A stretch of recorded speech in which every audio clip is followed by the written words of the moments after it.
Tonight's Western Buckeye League game features two teams that have shocked everyone with how they've started their seasons, as the 0-2 Wapakoneta Redskins come into Shawnee to face the 2-0 Indians. It's week 3 of high school football, coming up next on Game Face Ohio.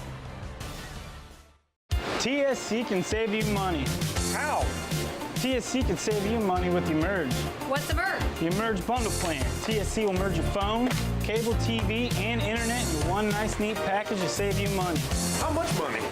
A boatload. The Emerge bundle plan, only from TSC.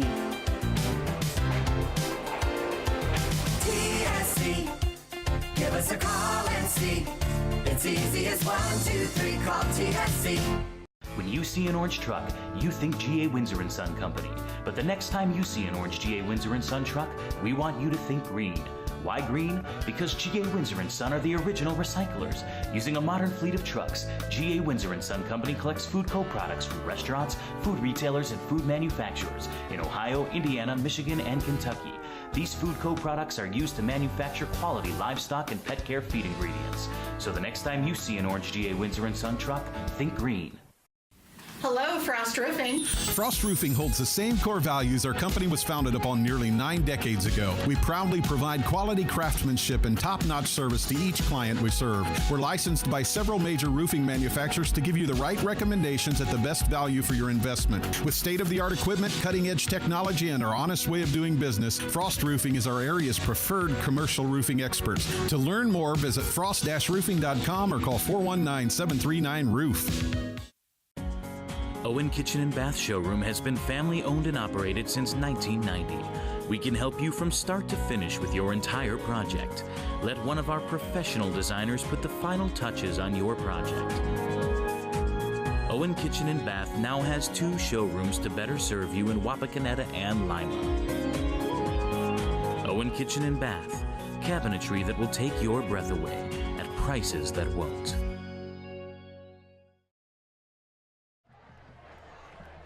Week 3 of the high school football season brings us to Shawnee Stadium. Eli Alvarez and Paul Sadler alongside you for this one, and we welcome you inside the Minster Bank pregame show.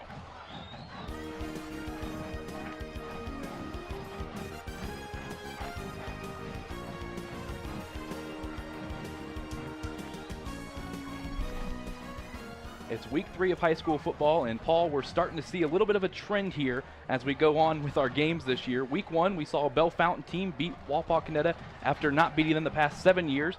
Then St. Mary's beats OG after not beating them the past 7 years last week. And now we've got another record on the line as Shawnee has not beaten Wapak in the past 7 years as well. Yeah, correct. And it hasn't really been close by a whopping combined score of 256-55 over the last 7 years. But this is an underrated border rivalry. But there, as you mentioned, it has been a change of fortunes. It's Shawnee coming in, who's undefeated at 2-0, and Wapak's looking for the first win of the season. Well, let's take a look at the Wapakoneta Redskins. It's been a long time since we've said they are 0-2 to start the season. Yeah, it's their first 0-2 start since 2009, and they're trying to avoid their first 0-3 start since the 2001 season. They're facing a lot of adversity early in the season. They have been decimated by injuries. Two-way standouts, Jace Copeland, Zach Bubba Miller, and also Colin Goulet have been injured. With how much they play on both sides of the ball, it's almost like having to replace 5-6 different starters with those 3. However, despite the disappointing start, all the goals set forth for this team is still on the table, including trying to defend their WBL title. And our player to watch tonight for the Redskins, of course, the big man in the backfield, number 8, Rob Gerstner. Rob Gerstner, the big junior two-way starter. He's a leading rusher and scorer for the Redskins. He's 9th in the WBL in rushing right now with 132 yards. He needs to produce some much-needed points for this offense, but he's also a returning starter at linebacker and was named WBL honorable mention. He will be crucial in trying to slow down Shawnee's explosive offense. We talked about in the intro how it's shocking how these two teams have started out. Shocking for Wapak 0-2, even maybe more shocking that the Indians are 2-0 to start the season. Yeah, and Coach Frank Correa enters his 2nd season here as Indian head coach, and he's got the ship headed in the right direction. They have already doubled their win total from last year's 1-9 campaign with a non-league victory over Delphus Jefferson and a 56-7 thrashing of Defiance last week. In fact, prior to those 2 wins, Shawnee had only won 2 out of the last 28 games. Both sides of the ball have seen improvement as the Tribe defense ranks first in the WBL in both least points and yards surrendered. And they boast a dynamic offense averaging 400 yards and over 40 points a game that is pass heavy but effective on the ground too. And Shawnee's explosive quarterback, the junior Johnny Caprella, our player to watch for the Indians tonight, Paul. And he's exciting, a dual-threat quarterback who's most dangerous when he escapes the pocket, where he can hurt you by running, but also does a good job keeping his head downfield to find one of his big play receivers in the scramble drill. He's thrown 8 touchdowns and only 1 interception and leads the WBL in quarterback rating, tied for first in touchdowns and second in yards. And let's take a look at the keys to the game, first with the visitors of the Redskins. Yeah, the keys to the game for the Redskins is to minimize mistakes. Uncharacteristically, right now, they're towards the bottom of the WBL in penalties and turnover ratio. They need to limit the big plays by Shawnee, which they're very capable of, and they need to play with confidence of a team that's been the 3-time defending WBL champs. Let's go ahead now and switch gears and look at the keys of the game for the Shawnee Indians, Paul. Well, they need to sustain drives. Things might not come quite as easily as they did last week for them, where they threw for 375 passing yards. But they got to get off block to pursue the ball, and they got to take the next step. Instead of being the team that's going to be pulling the upset, they need to become the serious contenders to the top of the WBL. That'll do it for the Minster Bank pregame show. Coming up next, week 3 of high school football. It's the Indians and the Redskins right here on Game Face Ohio.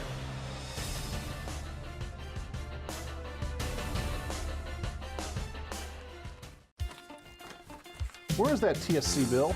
How can I pay it if I can't find it? You don't need the bill. You can pay it online at telcirco.com. Wasn't there a special this month? Yes, we got it from TSC's Facebook page. I know I've got the announcement for the club here somewhere. I just sent it to TSC to air on Channel 2. With telcirco.com, Facebook, Channel 2, and their newsletter, TSC makes it easy to stay connected. Now, if they could just help me clean up my desk. It's easy as 1, 2, 3, call TSC. At Minster Bank, we understand that life can get hectic. That's why when it comes to your banking, we offer the services that make your life simpler, with tools like person-to-person payments, Pop Money, mobile and online banking, and bill pay. But most of all, Minster Bank is a supportive member of your community, with personal relationships and customer service that reach outside of our branches. Minster Bank, helping people achieve financial success. IC Signs designs, creates, and installs custom eye-catching signs. We use state-of-the-art technology to produce indoor and outdoor signs, LED message boards, and vehicle wraps. We can also help you with LED light conversion, sign refurbishing, custom t-shirts, promotional items, and your print needs.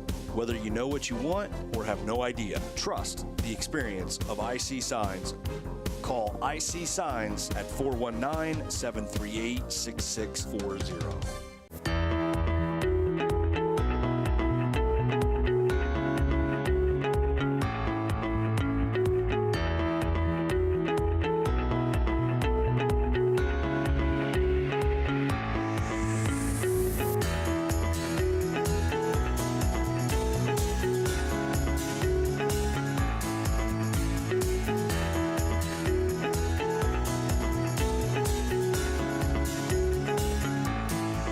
Welcome to TSC Touchdown Friday, brought to you by Telephone Service Company, G.A. Windsor & Son, Minster Bank, Owen Kitchen and Bath, Frost Roofing, Astro Lanes,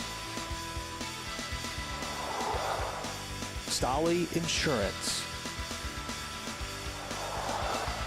United Way of Allglaze County,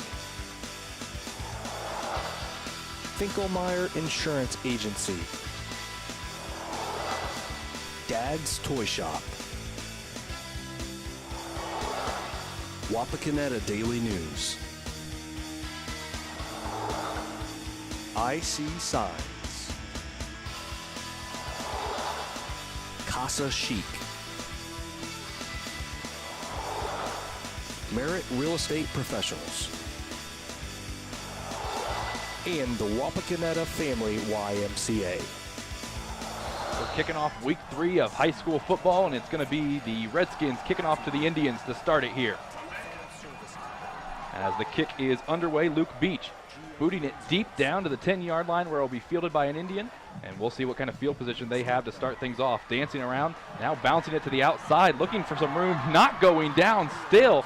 Finally being dragged down at the 30-yard line. An exciting way to start this one off. Javion Daniels, one of the exciting playmakers that Shawnee Indians feature.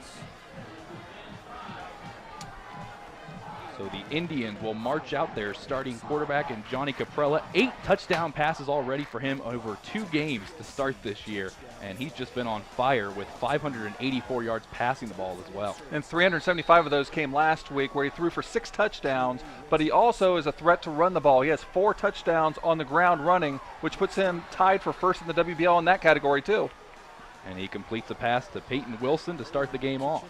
And there we can see the starters. A couple familiar names from last year. Daniels, a returning starter, Grant Wheeler and Christian Ford, all returning starters. An entirely new starting offensive line for the Shawnee offense. So an early second down here for the Indians. Caprella sends a man in motion. He'll hand it off into the hands of Christian Ford. Ford dancing around, and he's going to be stopped at around the line of scrimmage. In this Wapak defense, who currently comes in ranked 4th in the WBL, giving up 22.5 points a game. Got some new faces in there. David Haber, Hunter Seide, Isaac Meeks all making starts this week. 3rd and 7 now for Caprella and his offense. He'll drop back, looking to air it out. He has a man down the field, but overthrows. Actually, Daniels had a good chance to catch it, but just went right through his hands. Yeah, it was pretty hot and could have been down, and really probably could have been delivered a little bit sooner on that crossing pattern. Wapak was playing a little bit deeper in their zone, allowing the passes to be caught in front of them. If Daniels wanted to have a chance to be able to catch that on that shallow crossing route, needed a little bit earlier. Well, Caprella will stay out on the field, but that's because he's the punter, and he actually leads the Western Buckeye League in average punt yardage this year. And he leads in a lot of categories, but that might be a big mistake by Wapak.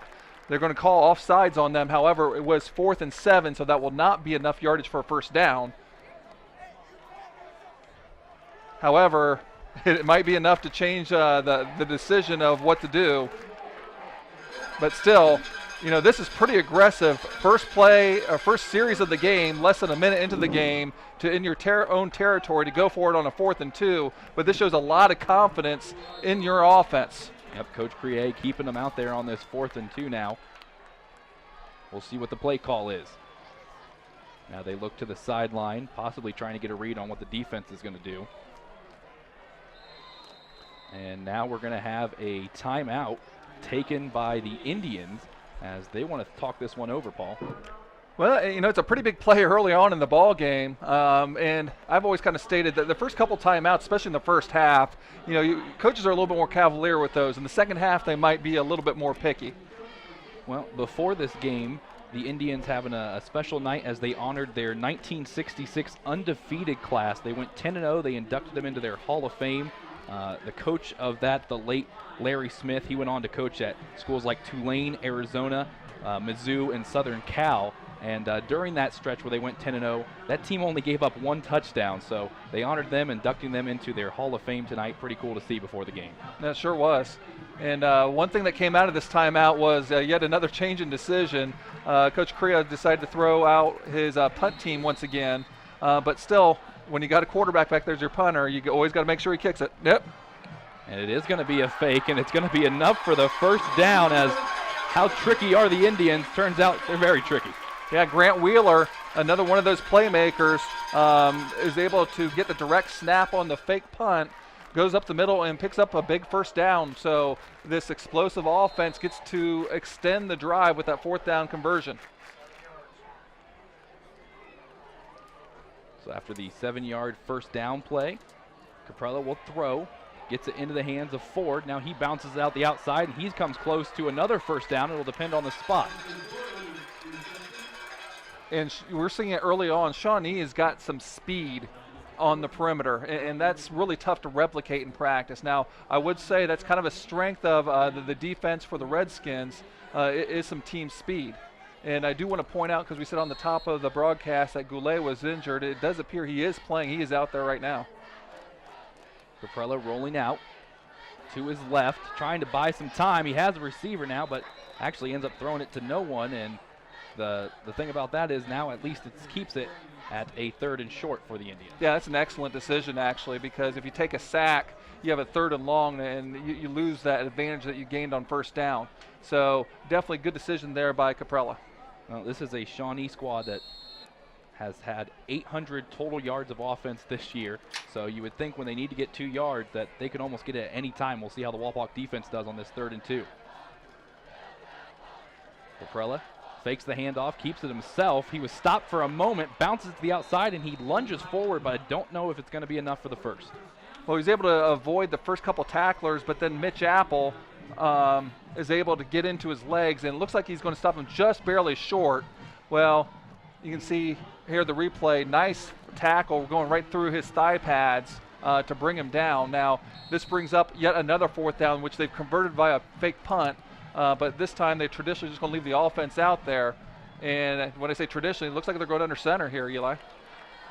Wishbone look. That's exactly what they're doing as Caprella will hand it off. And Daniels looking to get the first down. He might have got it on that final push. Yeah, running some old-fashioned 1970 era Oklahoma offense, power wishbone offense. Again, we don't see that kind of style too much.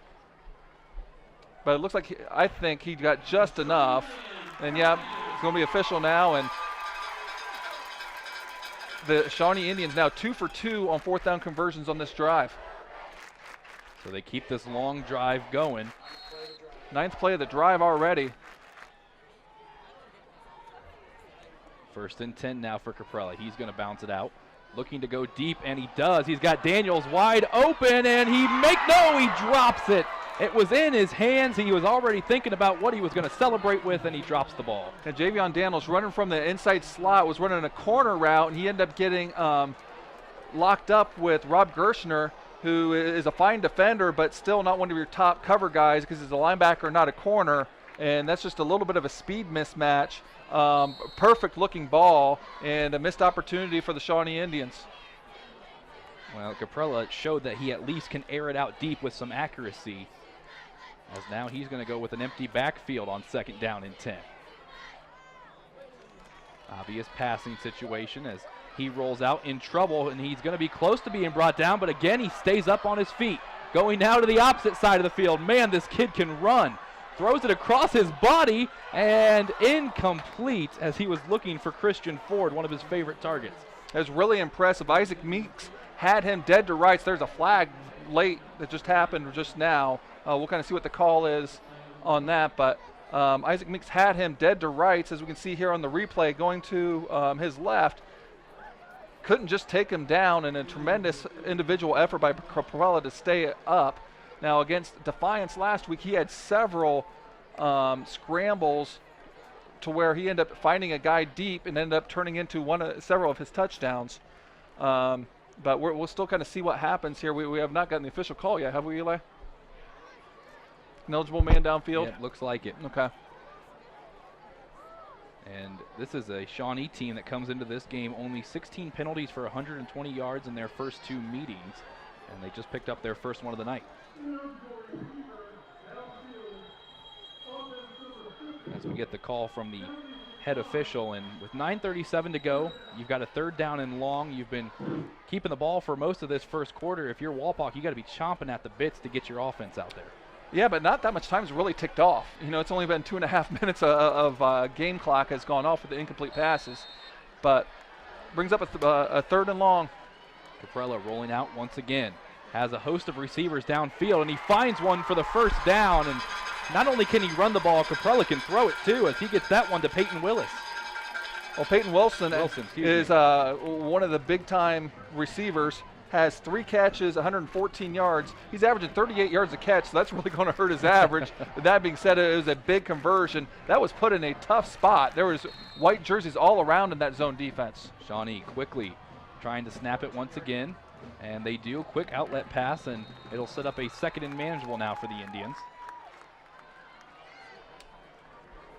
Yeah, and if you're going to, I mean, those little hitch routes don't hurt you a whole lot. However, you have to honor those. And if you don't come up very quickly, those guys are athletic enough where they can make you miss and turn it into a big play. Plus, it sets up other routes down the line.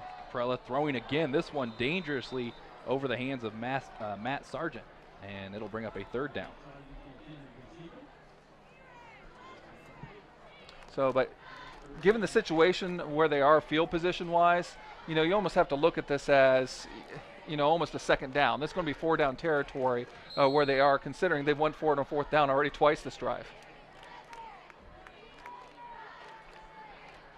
So Caprella once again dropping back and rolling out. He's pressured. They still can't bring him down, and now he slips. And right now it looks like the turf is the only thing that can bring down Johnny Caprella, but that's fortunate for the Redskins. Yeah, Meeks is going to get credit for the sack. However, it was Wyatt Moyler who was in there to really disrupt it to begin with. And I said it was 4-down territory, and it probably still is, but you definitely don't want to go backwards. And I believe that's only the 2nd sack of the year for the Walpock defense. Remember, their week 1 game against Delphus Jefferson had to be moved over to Delphus because of the field conditions here at Shawnee. It looks nice tonight, though, and we have a beautiful night for football as well. Yeah, so this is a big 4th down, 15th play of the drive. Caprella dropping back. Airing it out. Oh, he's deep, got him. Wide open down the middle, and another drop pass, and it's Christian Ford, the reliable wide receiver this time. Can't quite come up with it. So 2 bullets missed or dodged by the Walpock defense, and 2 big-time missed opportunities for the Shawnee Indians to put points on the board. Wide open on this post route, some miscommunication on the defense, as you can see. You know, not a perfect pass, but definitely a very, very catchable one.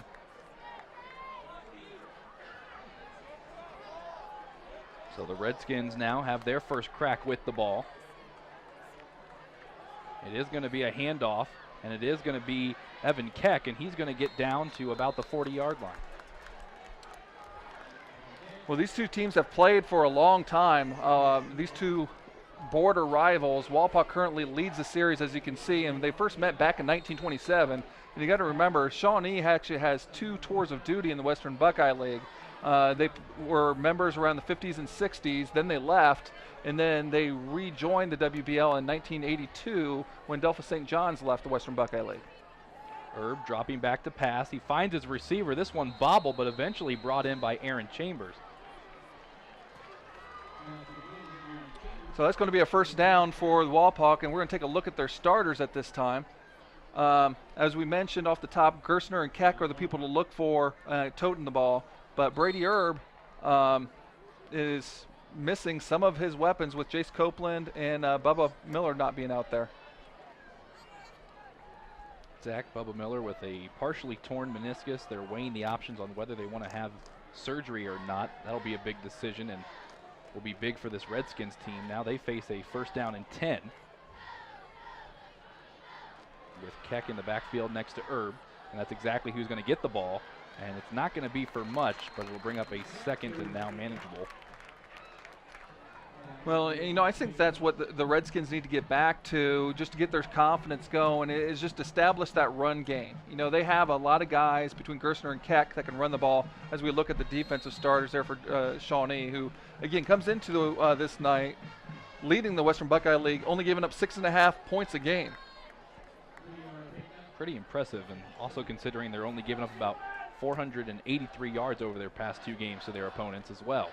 And now a loose ball, and it's going to be jumped on, and I think the Indians are going to get it back. Yeah, that's what it looks like. They never did get the handoff. Yeah, they never did get the handoff on the inside counter. It looked like they were giving it to Riley Gibson, an explosive playmaker for the Redskins. We'll see if we get a replay on that or not. Didn't quite catch the number of who fell on the football. So here's the replay. Yeah, he just never got it. And while there's a pile there, I couldn't really tell. But the important thing is it was a dark jersey that came up with it. So Shawnee gets the first turnover break of the game, and that's something that Walpock wants to avoid. That's their 6th giveaway already this year. And last year, I think they only had 5 or 6 all year in the regular season. Johnny Caprella throws it now down the field, and it's going to be close to the sticks, but it was completed to Javion Daniels.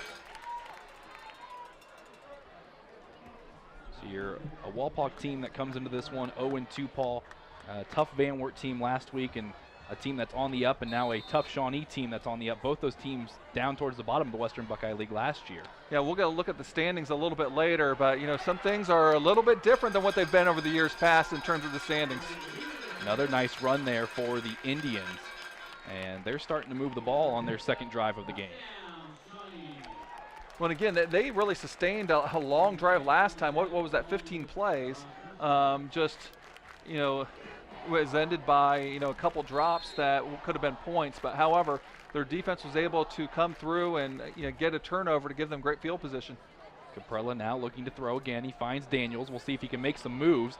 Breaks one tackle and is going to be pushed out of bounds close to the 6. I think the Redskins over there wanted a holding call possibly. Shawnee got away with one. Yeah, you can see Riley Gibbs, actually there's Mitch Apple over there with his shoulder pads exposed, trying to show, hey, I didn't do this on my own. To get it under there, but still, you got to give credit to the Indians that the first guy isn't getting him down. There's a guy there, and he either can't bring him down or he can't make contact, and that's how they're able to turn these when the short gains into a little bit more. So the Indians now in the red zone. Caprella looking to run, breaks one tackle, throws it deep, but overthrows his receiver. And he was looking for Matt Sargent again. I tell you what, he threw that one like it was a baseball. I mean, he put the ball way back and just hurled it. I think he really was cognizant about not taking a sack that time and just wanted to get rid of the ball and try to maintain this third down yardage. Well, he is a big piece to this offense and to help coach Frank Correa. And right now they're facing a crucial third down in Redskins territory. And he's thrown the ball 13 times already, but they've had some success running the ball. I wouldn't be surprised if they do a call run right here. Caprella is going to throw, at least at the moment. Surveying the scene, throws it deep into double coverage and almost intercepted. They're lucky to still have the ball. Yeah, and actually probably fortunate for the Indians. I think he pretty much tipped it away from his teammate. I think that's, Jacob Place looks like he's tipped it away because Riley Gibson had his eye on that. Either way, that does bring up a fourth down, and it looks like Shawnee's going to try to put a field goal on the board. Well, the Indians will march out their place kicker. Looks like it's Jacob Voorhees out there. He's 11 of 12 on PATs, but has not attempted a field goal yet, and a flag is going to blow play dead. And it's going to be a false start. It's going to be a fortunate false start for the Shawnee Indians because that was going to be blocked and big-time trouble for the Indians. But what might be a little bit dangerous is I think that's going to take them out of what they would consider reasonable field goal range, and he just might put his dangerous offense back out there. Yep, they're in one of those positions. You're too close to punt it, but maybe you're close enough to still go for it because it really is. If they end up not getting this, you're still backing up Walpaw into the shadow of their own goal line. Yep, sure are. And that's exactly what they'll do. Go for it on fourth down. Caprella dropping back. He's being pressured, rolling out once again. Looking for a man down the field. He'll let it fly, and again he overthrows his intended receiver, and that was number 29, Peyton Wilson. Yeah, and he was open, but that is a tough throw to make when you're going to your left as a right-hander. It's much easier play when you're scrambling to your right. And when they were making most of the scramble plays last week against Defiance, they were usually scrambles to his right. You can see here him going to the left. There's not enough space for him to run for it, and just kind of threw it behind. But again, I said it's a tough play for that right-handed quarterback, but this does bring up the stop that the Redskin defense needed, and Walpaw offense is back on the field. Yep, Brady Erb back out there hoping to make up for the fumble they had on their last drive. And Erb will hand it off on the far sideline, and it'll be a decent amount of yardage, and it'll set up a nice second down attempt for the Redskins. So realistically, you look at it, Shawnee has had 2 drives deep into Redskin territory, have 0 points to show for it. Walpaw has to feel pretty fortunate that they're in this position. They need to make sure that they take care of the football and try to just continue to make positive plays. So the Redskins, again, only their second drive yet to cross the 50-yard line. As Erb will look over to the sideline for further instructions. So we approach the 4.5-minute mark in the first quarter of play. And it's Keck once again. He'll come close to the first down marker. It'll depend on the spot. A quick trap. Peyton Wilson, two-way starter for the Shawnee defense, make the play. And it's going to be too close, although we got great camera angle on it right there. According to that camera angle, I think it's a first down. And they will measure it for sure, but that does look like it could be going, leaning towards the way of a first down for the Redskins. And by the way, why we got them all on the screen, there's tonight's officials.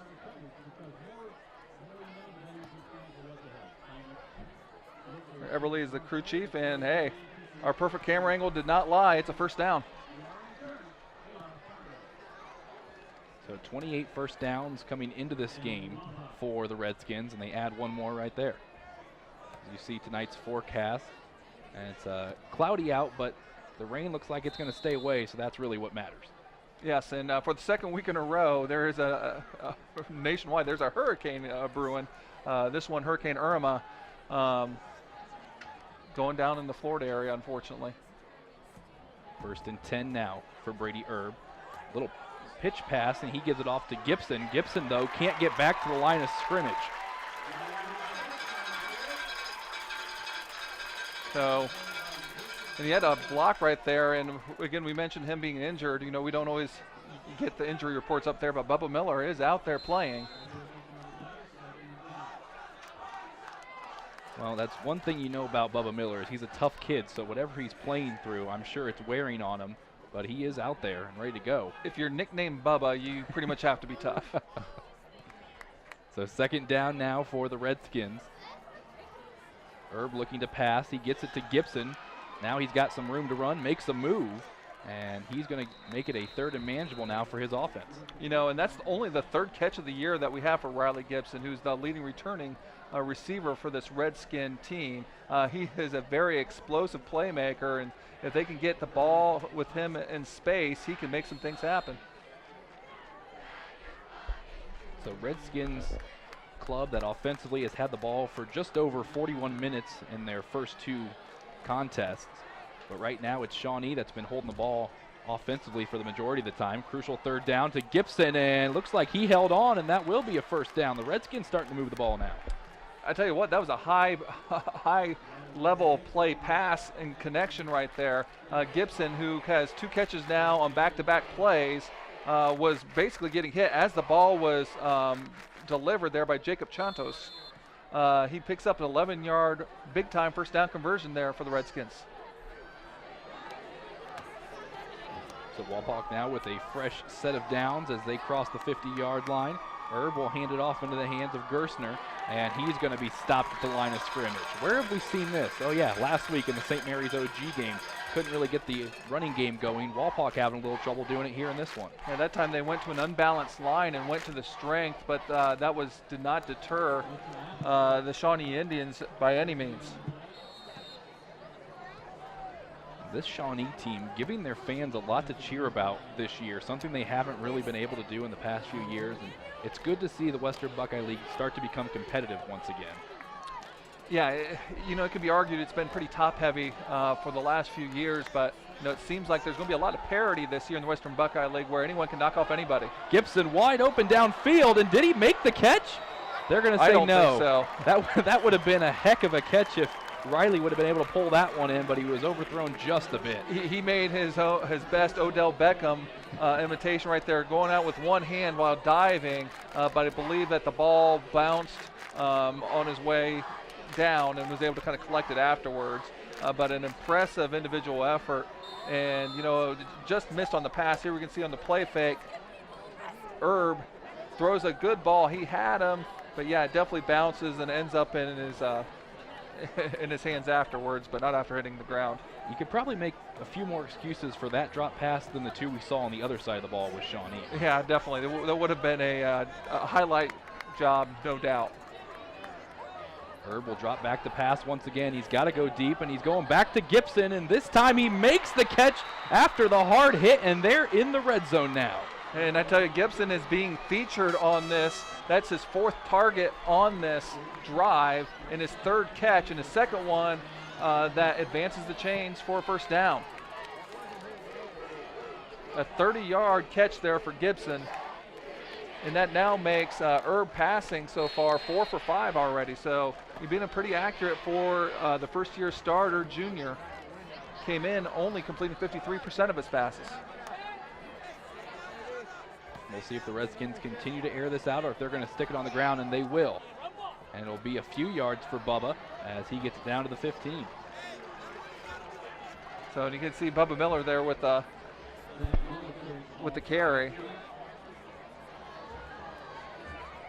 So you're a Shawnee team that's had the ball twice now. You've had a good opportunity to get in and score, and you've turned the ball over 2 times by going for it on 4th down. And now the Redskins flip it right around, and they've got a chance to get the first points of the ball game. Well, the big thing is you got to take advantage of your opportunities when you get them. Once again, Bubba Miller carrying it close to the first down, but it's not going to be enough, and the clock will continue to run. We're approaching 40 seconds now. And it wasn't a big hit, but Jacob Cohen that time, the second leading tackler on this team, did a great job just kind of mushing up and getting low on his blocker and creating a pile, which stopped Miller's progress. So Wapak now will have to run one more play, the 11th play of this drive before the quarter. Well, now we've got a flag down, and it might be encroachment on the defense. And that's going to be, after we've seen some tough 3rd down conversions on passes, this is going to be the easy way to get the first down via penalty. And that time they were in an interesting alignment. They were in an unbalanced line. Now they don't do it as a traditional unbalanced line where they send both tackles to the side. They just move the tight end and have the split end on the same side, but still unbalanced. The tight end's ineligible in that situation. But they had it going to the short side of the field. So we're here on the home side in the press box, but you can now start to hear the Redskins faithful get a little rowdy as they're going to let the time run out on the first quarter of play. We're scoreless here at Shawnee Stadium in this Week 3 matchup between the Wapakoneta Redskins and the Shawnee Indians. Back with the second quarter on Game Face Ohio.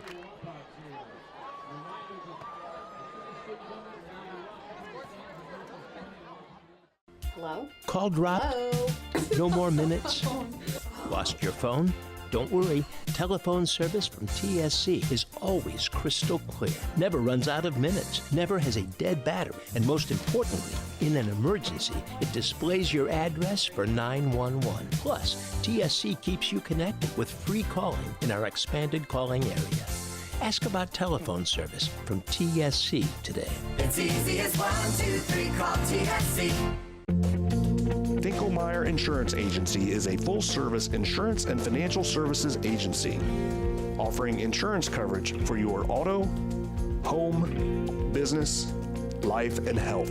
Finkelmeyer Insurance Agency represents a carefully selected group of financially sound, reputable insurance companies to place your policy with a company offering the best coverage at the best price. Contact Finkelmeyer Insurance Agency at 419-739-4000. The Stolly Insurance Group, growing and looking out for you. Whether it's your personal insurance, business insurance, or life and health insurance, let Stolly Insurance look out for you. We're fortunate enough to represent over 50 different insurance companies. We have access to major insurance companies all over the country, so you will receive the best coverage for the best premiums. Stolly Insurance proudly represents Auto Owners Insurance Company and other fine companies. Starley Insurance, looking out for you.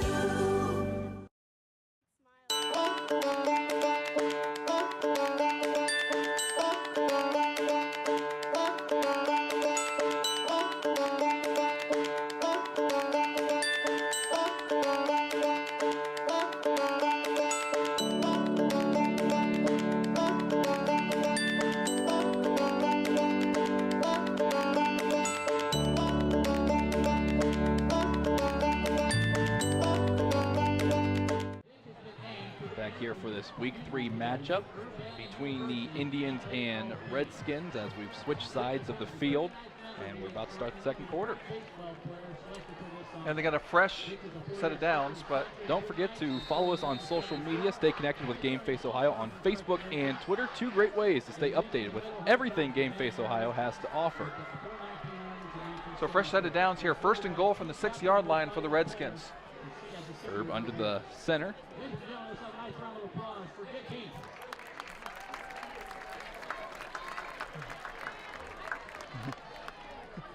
now it will be a loose ball on the field, and Shawnee has come up with it. Oh man, what a change of momentum in this one. And that time coming up with it was Kane Bentz, who actually blocked a punt last week that set up a touchdown. And a lot of symmetry, just backed out and never got the snap up, did Brady Erb. So a lot of symmetry for the second series in a row. It ends with a turnover and fumble for the Redskins after a 4th down stop of Shawnee. However, this time Shawnee does have poor field position, is the only silver lining you have for the Redskins. But still, a scoreless game after missed opportunities by both teams. That's the 4th fumble loss on the year for the Redskins, as Caprella will roll out now, and he's going to be stopped at around the line of scrimmage. Actually, I think he might have lost a couple yards.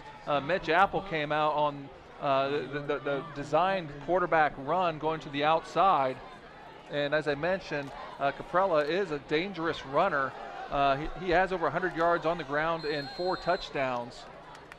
And that's going to bring up a 2nd and 11 or 12. Caprella will look to pass once again. It's a quick bubble pass over that ends up incomplete, so now it'll bring up a 3rd and long.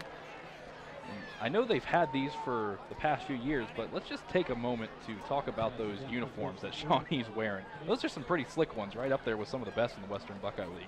Well, in terms of making our job easy, they're not necessarily, because they can be tough to spot the numbers from up here in the press box. You look good, you play good, though. That's what I've heard. As on the 3rd down, Caprella deep in his own end zone, and he's going to try to fire it deep. Got a man open down the field, and it is caught. Peyton Wilson, will he take this one to the house? One man to beat, and it's Gibson, and Gibson brings them down at the 1-yard line. But my, oh my, how they have switched field positions on one play. Well, AJ will tell us for sure, but I'm trying to say that's about a 93-yard, and doing that in my head, pass play, which might be the longest that we've seen here since doing this in Game Face Ohio. And he said my math is right, 93 yards. As you can see, there's all kinds of time. He went out to his right, and kind of probably the little bit of mistake there on the fall of, it looked like Devin Coons. He tried to kind of eye the ball up as opposed to get to where his man is. Okay, get to where your man is and then locate the ball and just knock it down. Instead, he tried to make the play on the ball, and a huge play for the Shawnee Indians. Now looking to punch it in here on this play, and that's exactly what they'll do as Grant Wheeler gets the first points of the game for the Indians. And that is his first rushing touchdown of the season. He has 3 receiving touchdowns, but running out of that wishbone, their power formation, taking advantage of a huge 3rd down conversion on a 93-yard pass play, and the Indians are the first ones on the board. It could all change in one play. We've seen that, as both teams have had great opportunities to score, but it took the long ball for either of them to convert on it. And now we'll see if the Indians can make it a 7-0 ball game. You see a great shot there of this point after attempt, but some dirty laundry that we have to take care of first.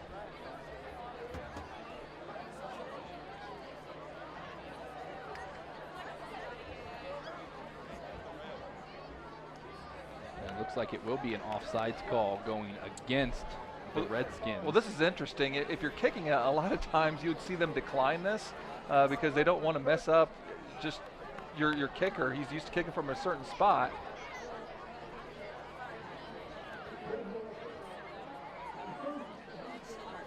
Well, it looks like they're going to keep out the special teams unit for sure, but yep, though they went ahead and declined it so that he can keep him in that zone.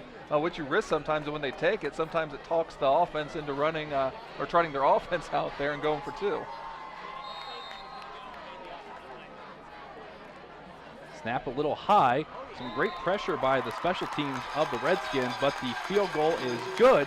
So it is 7-0 with 10:53 to go in the second quarter. Shawnee strikes first.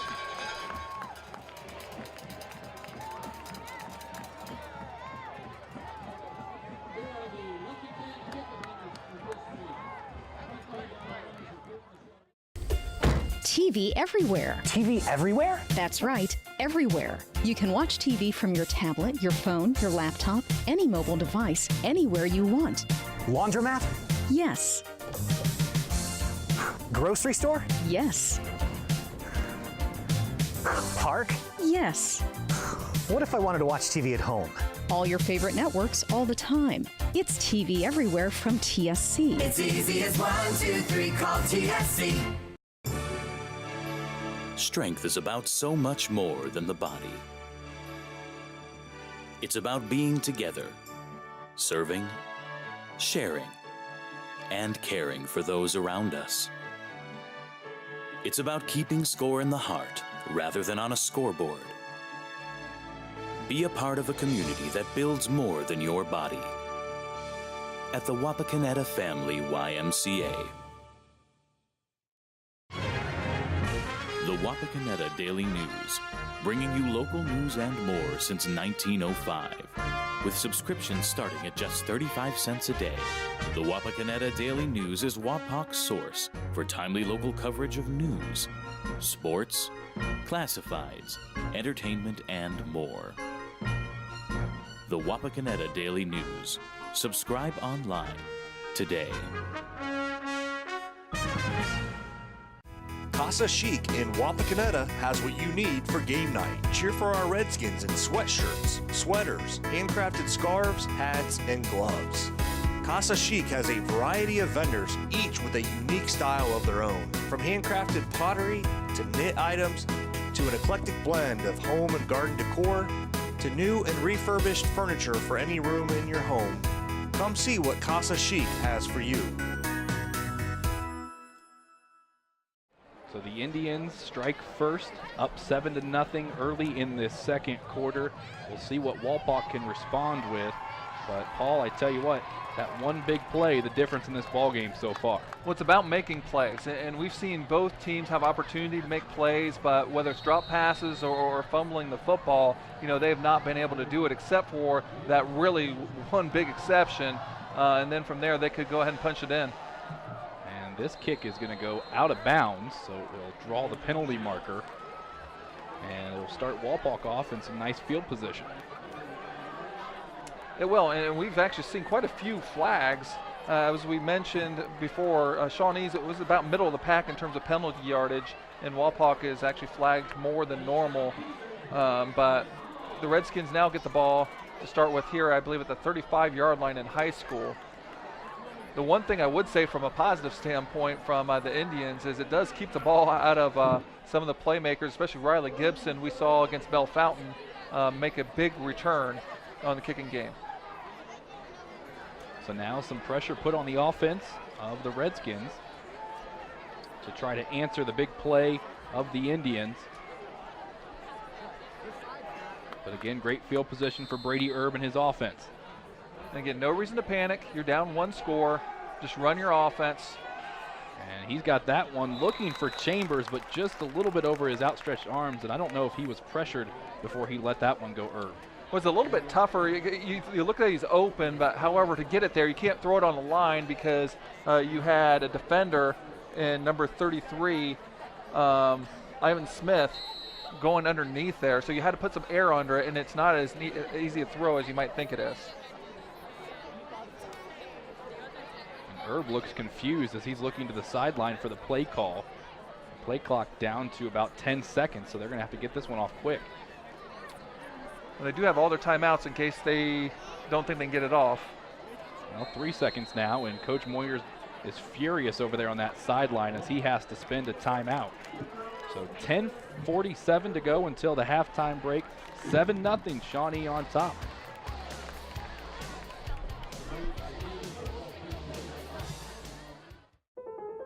Sure, you don't need a set-top box to watch cable, but without one, you're not getting everything your TV has to offer. Add a set-top box from TSC to your television and get more channels. Get a channel guide that tells you all about the shows. Run multiple devices through one universal remote, and you can even add DVR and HD channels. Get everything your TV has to offer with a set-top box. Call TSC and ask for your set-top box today. It's easy as 1, 2, 3, call TSC. Come out to Astro Lanes where you can find great food, good drinks, and of course, bowling. Astro Lanes, a great place to spend some spare time. Dad's Toy Shop is Northwest Ohio's premier hobby shop located in downtown Wapakoneta and proudly supports Redskins athletics. Dad's Toy Shop, the one-stop shop for all your hobby needs. Stars and Stripes Graphics is your local screen printer located just east of the St. Mary's Memorial High School. Visit our showroom for all things Rough Rider, including jackets, sweatshirts, hats, sweatpants, ball caps, and more. We also carry items for New Knoxville Rangers and select collegiate gear for Ohio State and Michigan.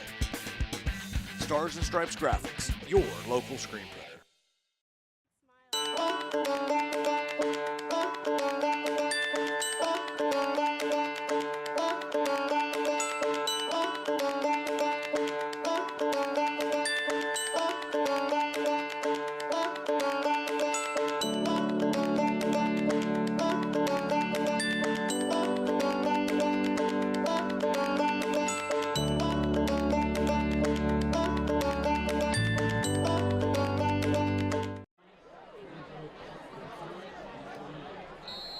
Wapakoneta has to burn a timeout. There you see Coach Travis Moyer not happy about it.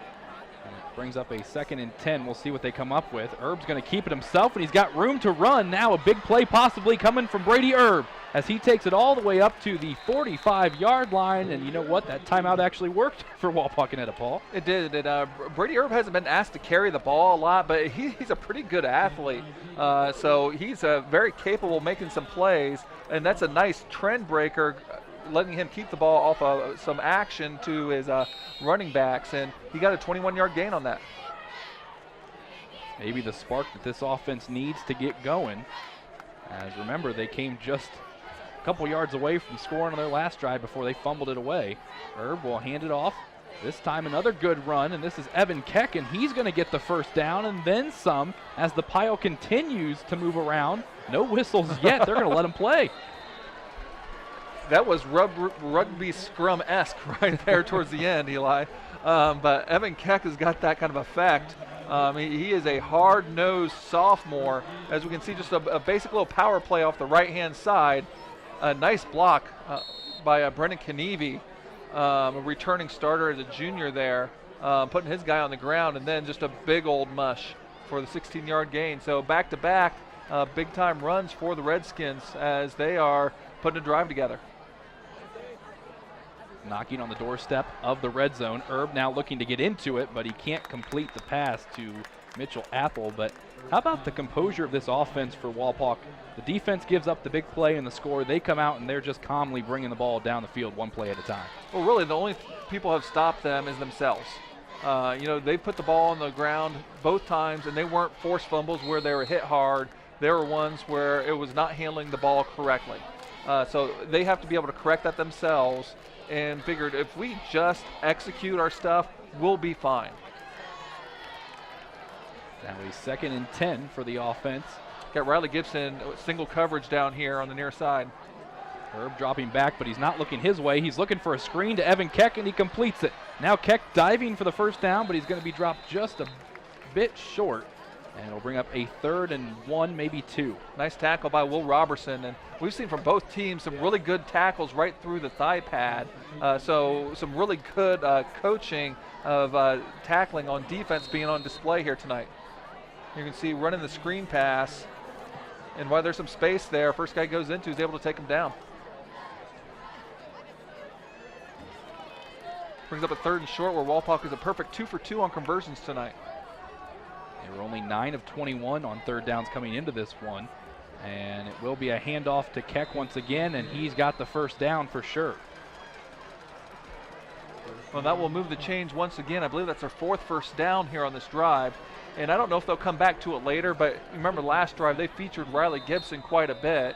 And when they're in that formation, Gibson is drawing one-on-one coverage, and he's a good enough athlete. I like his chances.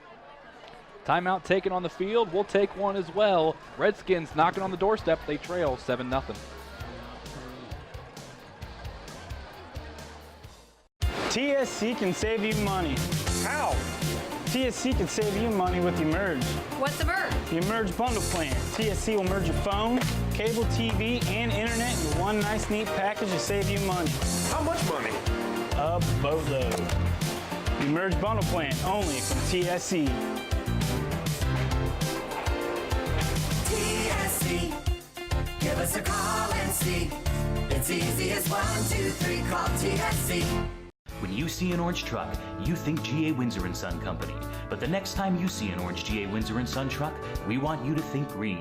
Why green? Because GA Windsor & Son are the original recyclers. Using a modern fleet of trucks, GA Windsor & Son Company collects food co-products from restaurants, food retailers, and food manufacturers in Ohio, Indiana, Michigan, and Kentucky. These food co-products are used to manufacture quality livestock and pet care feed ingredients. So the next time you see an orange GA Windsor & Son truck, think green. Hello, Frost Roofing. Frost Roofing holds the same core values our company was founded upon nearly 9 decades ago. We proudly provide quality craftsmanship and top-notch service to each client we serve. We're licensed by several major roofing manufacturers to give you the right recommendations at the best value for your investment. With state-of-the-art equipment, cutting-edge technology, and our honest way of doing business, Frost Roofing is our area's preferred commercial roofing experts. To learn more, visit frost-roofing.com or call 419-739-ROOF. Owen Kitchen and Bath Showroom has been family owned and operated since 1990. We can help you from start to finish with your entire project. Let one of our professional designers put the final touches on your project. Owen Kitchen and Bath now has 2 showrooms to better serve you in Wapakoneta and Lima. Owen Kitchen and Bath, cabinetry that will take your breath away at prices that won't.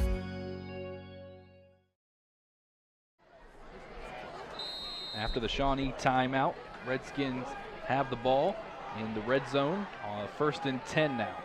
Second time they've been in this red zone. Last time again, they were inside the 10 and turned it over via fumble. Herb rolling out, looking for a receiver, throws it, and smartly, I think, overthrows his receiver because they were triple covered in the end zone there. Yeah, they were running 2-man game there with Chambers and Gibson. Gibson was running the curl and ended up being double covered on that curl, and there was no one else that was open on the rollout, so a wise decision there by Herb to be able to throw it away.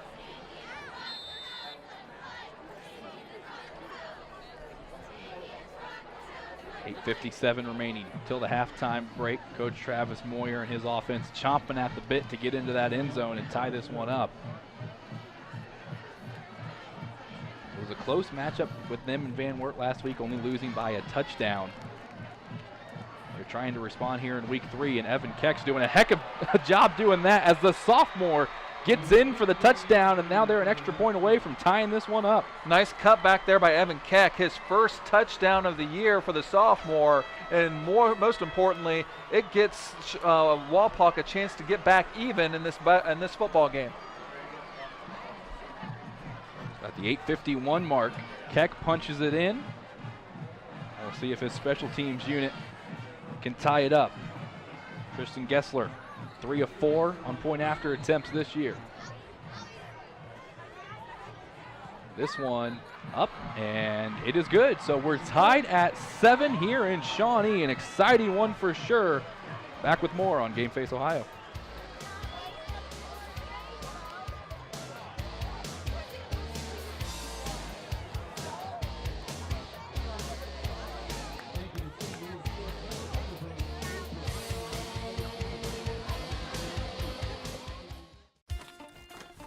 Where is that TSC bill? How can I pay it if I can't find it? You don't need the bill. You can pay it online at telcirco.com. Wasn't there a special this month? Yes, we got it from TSC's Facebook page. I know I've got the announcement for the club here somewhere. I just sent it to TSC to air on Channel 2. With telcirco.com, Facebook, Channel 2, and their newsletter, TSC makes it easy to stay connected. Now, if they could just help me clean up my desk. It's easy as 1, 2, 3, call TSC. At Minster Bank, we understand that life can get hectic. That's why when it comes to your banking, we offer the services that make your life simpler with tools like person-to-person payments, pop money, mobile and online banking, and bill pay. But most of all, Minster Bank is a supportive member of your community with personal relationships and customer service that reach outside of our branches. Minster Bank, helping people achieve financial success. IC Signs designs, creates, and installs custom eye-catching signs. We use state-of-the-art technology to produce indoor and outdoor signs, LED message boards, and vehicle wraps. We can also help you with LED light conversion, sign refurbishing, custom t-shirts, promotional items, and your print needs. Whether you know what you want or have no idea, trust the experience of IC Signs. Call IC Signs at 419-738-6640.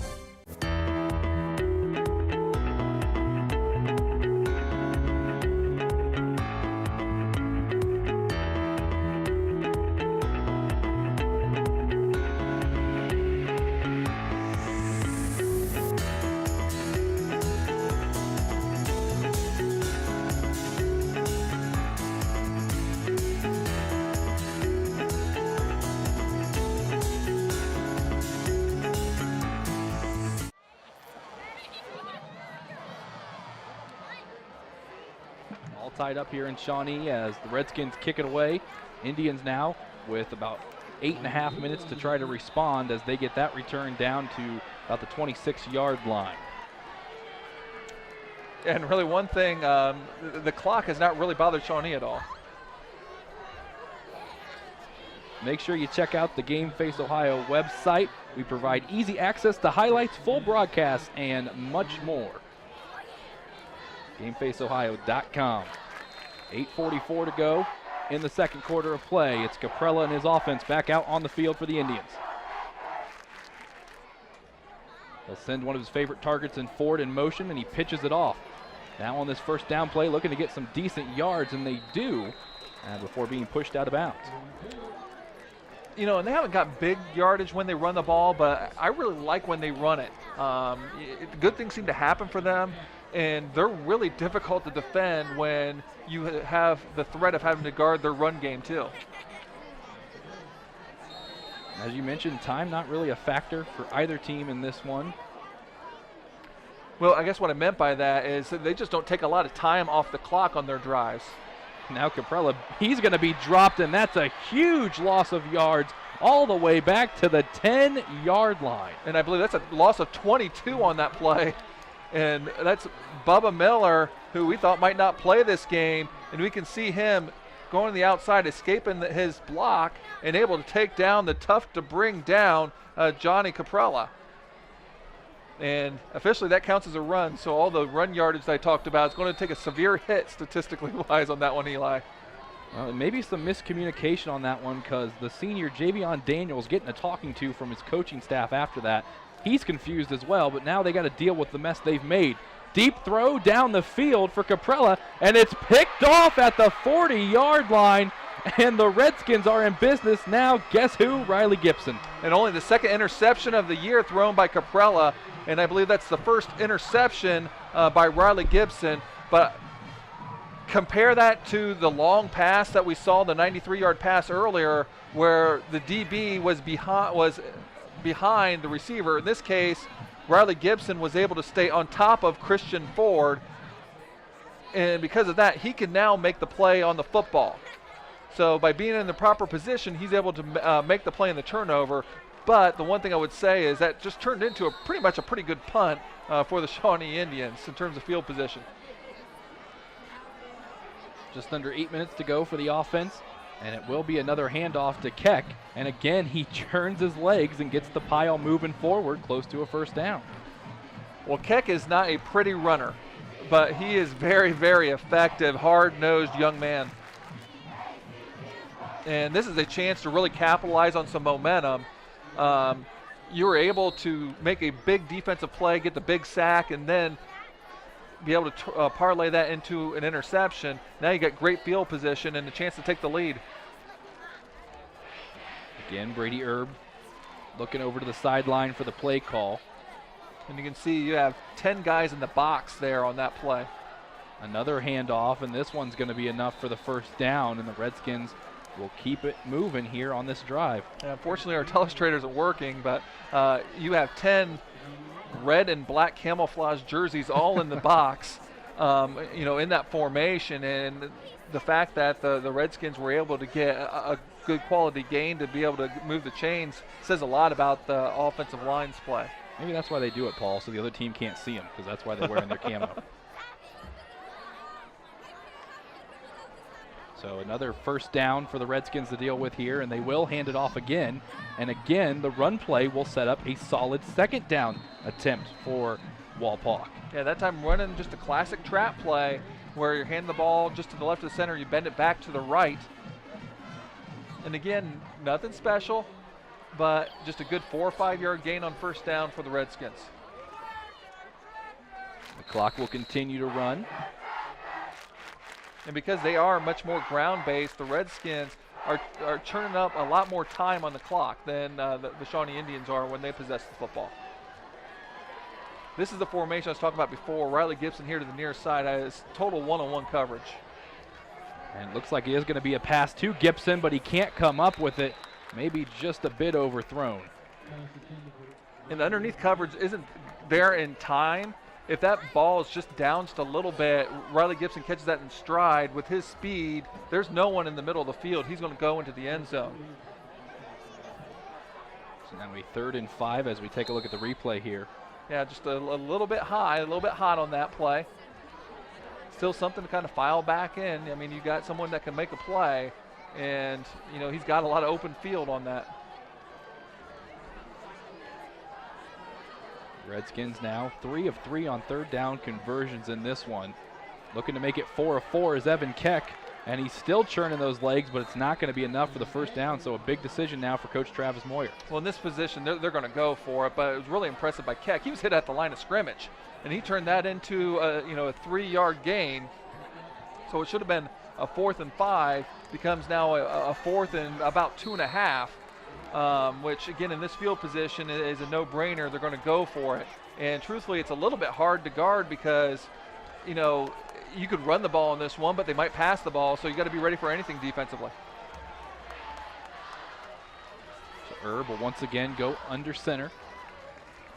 Rolling out, looking for either Gibson or no, he finds Gerstner instead, and he is going to have enough for the first down. Nice little play call and execution by the Redskins. They went twins here to the near side.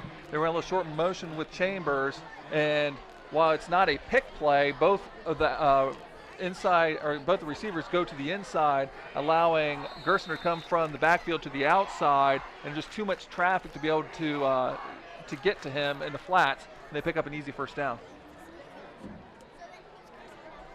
So ball at the 31. Another handoff for the Redskins, and another play that gets some solid yards. And as much as they may hate to hear this, Wapakoneta people that is, the offense very similar in the running game that is to the other team we cover in St. Mary's, as they're just going to pound it and wear you out. Well, the heart of Travis Moyer's offense is still a wing T, which is obviously what St. Mary's runs, and they run a lot of that. Now, they'll run a lot more. They're more diversified overall in terms of what they will do. But, yeah, at its heart, they're going to run basic wing T plays. Evan Keck this time stopped after only a few yards, and it'll bring up another 3rd down. As we talked about, the Redskins now 3 of 4 on 3rd down conversions. They were 9 of 21, though, coming into this contest, so they've definitely upped that average just a bit. And they didn't get the gain that they wanted to. By having a good gain on first down, they set themselves up to, if they got a good gain on 3rd down, to set up another 3rd and short. This one's not bad, a 3rd and 5, but still a little bit longer than they would want to. But again, given the field position, sometimes you're not looking at where it's going to be in 4 down territory, and Coach Kria's upset as he uses a timeout. Takes a timeout. Something wrong on the personnel end there. So we're tied at 7 here in Shawnee. 4 minutes to go until the halftime break. Hello? Call dropped? Hello? No more minutes? Lost your phone? Don't worry. Telephone service from TSC is always crystal clear. Never runs out of minutes. Never has a dead battery. And most importantly, in an emergency, it displays your address for 911. Plus, TSC keeps you connected with free calling in our expanded calling area. Ask about telephone service from TSC today. It's easy as 1, 2, 3, call TSC. Finkelmeyer Insurance Agency is a full-service insurance and financial services agency offering insurance coverage for your auto, home, business, life, and health. Finkelmeyer Insurance Agency represents a carefully selected group of financially sound, reputable insurance companies to place your policy with a company offering the best coverage at the best price. Contact Finkelmeyer Insurance Agency at 419-739-4000. The Stolly Insurance Group, growing and looking out for you. Whether it's your personal insurance, business insurance, or life and health insurance, let Stolly Insurance look out for you. We're fortunate enough to represent over 50 different insurance companies. We have access to major insurance companies all over the country, so you will receive the best coverage for the best premiums. Stolly Insurance proudly represents Auto Owners Insurance Company and other fine companies. Starley Insurance, looking out for you.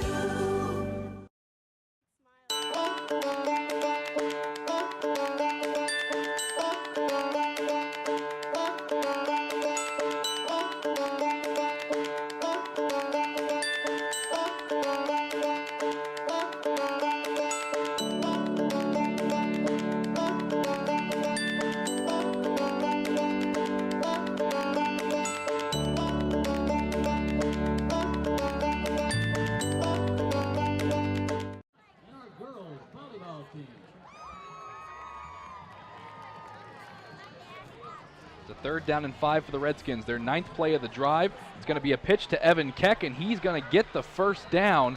And with 3:45 to go in the second quarter, the Redskins are putting together a nice drive here.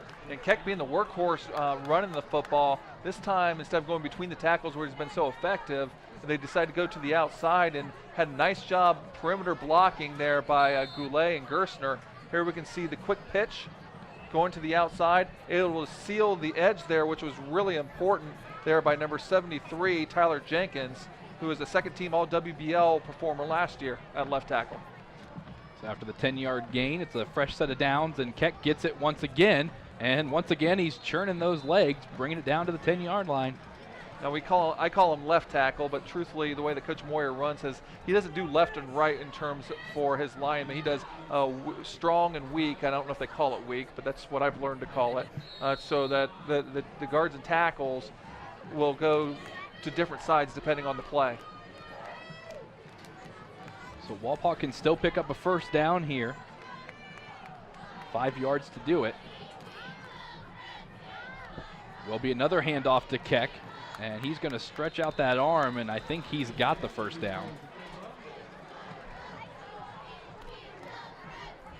And that's going to put him over 100 yards according to AJ, which is a pretty good work in here in the first half. Yeah, considering he had just 120 yards total out of the last 2 games coming into this one. So. And we really thought that they would have to get the running game going. We knew it was going to be between Gerstner and Keck, and it appears to be Keck is really doing the lion's share of the work. So first and goal. Herb handing it off once again to Evan Keck. This time the Shawnee defense ready for it.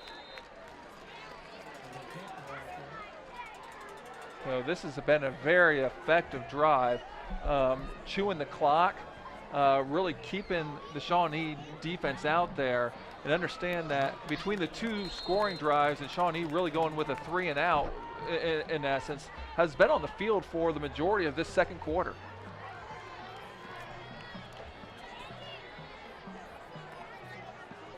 Clock continues to run down. Flags thrown after this play. We'll see what it's all about. Well, half the team thought the play was on 1 and half of them thought it was on 2. Looks like the flag is going to be on the Redskins, but the alternative could have been another fumble.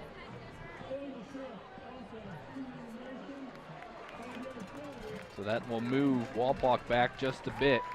But with the clock running down, you're so close to the goal line, you know for sure it's 4 down territory. Well, not necessarily in terms of going for it in a fourth. They're close enough to where you can kick a field goal if it becomes a fourth down and you don't think that you're close enough for the touchdown. That is true. Because they do feel that Tristan Gessler from this range will be able to make a field goal. But that's not what their intention is. They want to see if they can get in the end zone. Last year they would have kicked a field goal from about anywhere, though. Yes, they would have. Brady Erb in the shotgun, looking for 4 of his receivers out there, and he can't complete it as he was looking to go to Mitch Apple. Yeah, and he was under pressure that time. He couldn't follow through with good strength on that.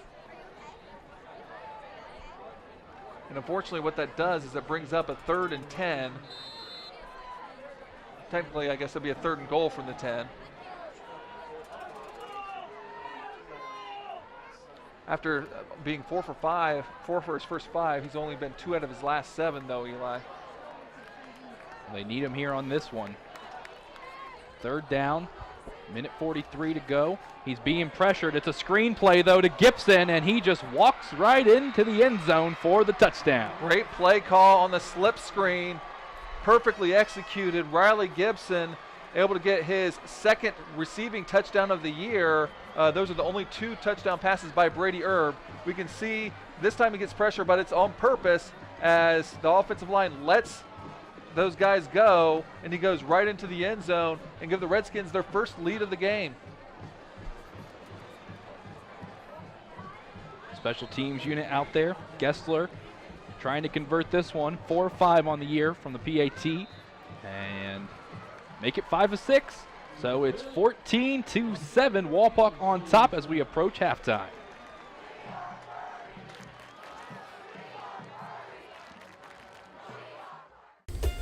TV everywhere. TV everywhere? That's right, everywhere. You can watch TV from your tablet, your phone, your laptop, any mobile device, anywhere you want. Laundromat? Yes. Grocery store? Yes. Park? Yes.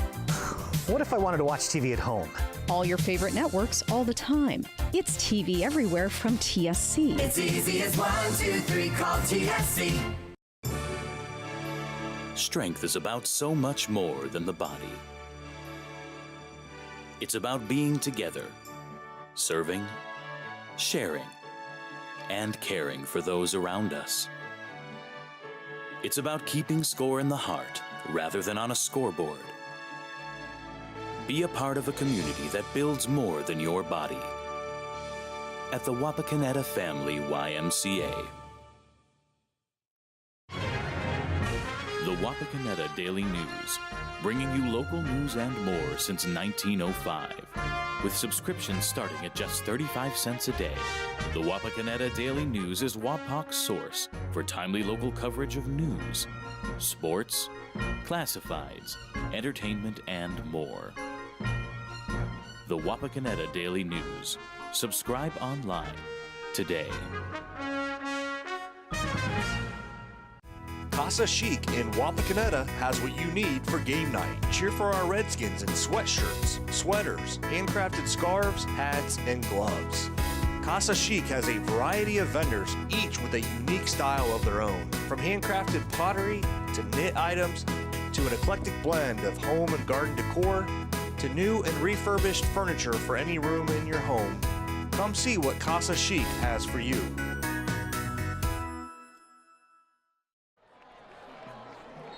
Back here in this Week 3 matchup between Wapakoneta and Shawnee, it's the Redskins that lead it 14-7 with a minute 37 to go until halftime. Eli Alvarez, Paul Sadler with you. As here's the kick off the touchdown, and it's going to bounce into the end zone for a touchback. And now Shawnee Paul has a minute 37 to try and march down the field. I tell you, that was kind of dangerous that he didn't catch that, because that wasn't guaranteed to be able to bounce and go into the end zone, especially considering Javion Daniels can make big plays. I really think he should have got that and tried to see if you get a little spark for this Shawnee Indians team, who's seen momentum kind of slip away after they've seen their 7-0 lead now turn into a 14-7 deficit. Well, that 10-yard reception by Riley Gibson capped off a 14-play, 57-yard drive. They took a lot of time off the clock on that one. Now Shawnee looking to air it out deep to Daniels, and he can't come up with it, but credit Gerstner for knocking it down. Again, Rob Gerstner, our player to watch. Again, you usually want to have your traditional DBs on those deep patterns, but that time, no DB on the squad could have made a better defensive play than Rob Gerstner just did on that ball. And we can see here on the replay, again, going to his left just a little bit on the drift, and you think there's a step there, but nice closing speed there by Gerstner, who times his leap perfectly. So 2nd down and 10 for Johnny Caprella. He'll send Ford in motion, and he'll end up pitching it off. And that one's going to be stopped in the backfield as Grant Wheeler couldn't get going.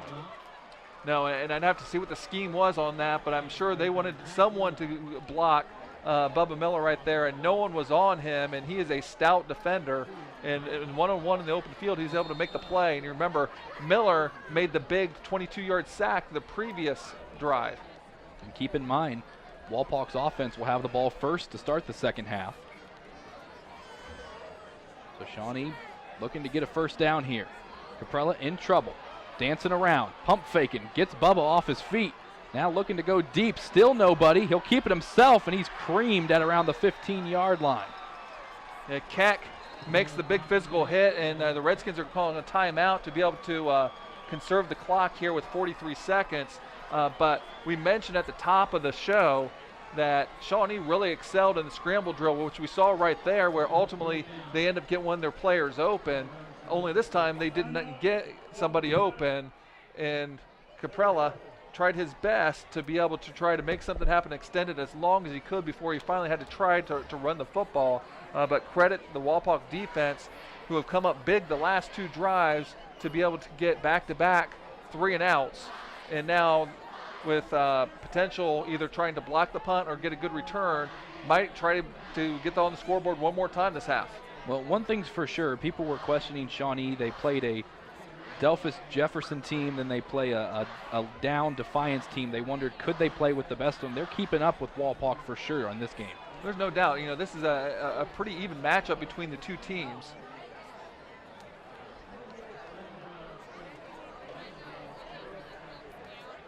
Minster Bank is offering a free community shred event on Saturday, September 16th at the St. Mary's branch location. Prevent identity theft, destroy up to 5 bags of confidential documents free of charge. Again, brought to you by the Minster Bank. Yeah, it looks like AJ was really checking that out. He might have some stuff he wants shredded. So out of the timeout, 4th down, Caprella will punt it away. One of the best punters in the Western Buckeye League, showing why as he gets it across the 50. Now the Redskins looking to set up in great field position as Gibson has a return on for him right here. Gets down to the 40 and steps out with 30 seconds remaining. And Gibson's got enough of that speed where he makes your, and there's a late flag out there which we'll take a look at, but he makes your pursuit angles look bad and makes them turn, instead of the straight pursuit angles, makes them turn into what my coach in high school used to call the banana drill, where you're making a little banana curve instead of a straight line. Sure, you would have been fun to coach. my banana curve was a little bit slower than others. So we'll see what this penalty flag is all about. It was thrown out way late. It was after the whistle. No official call made just yet.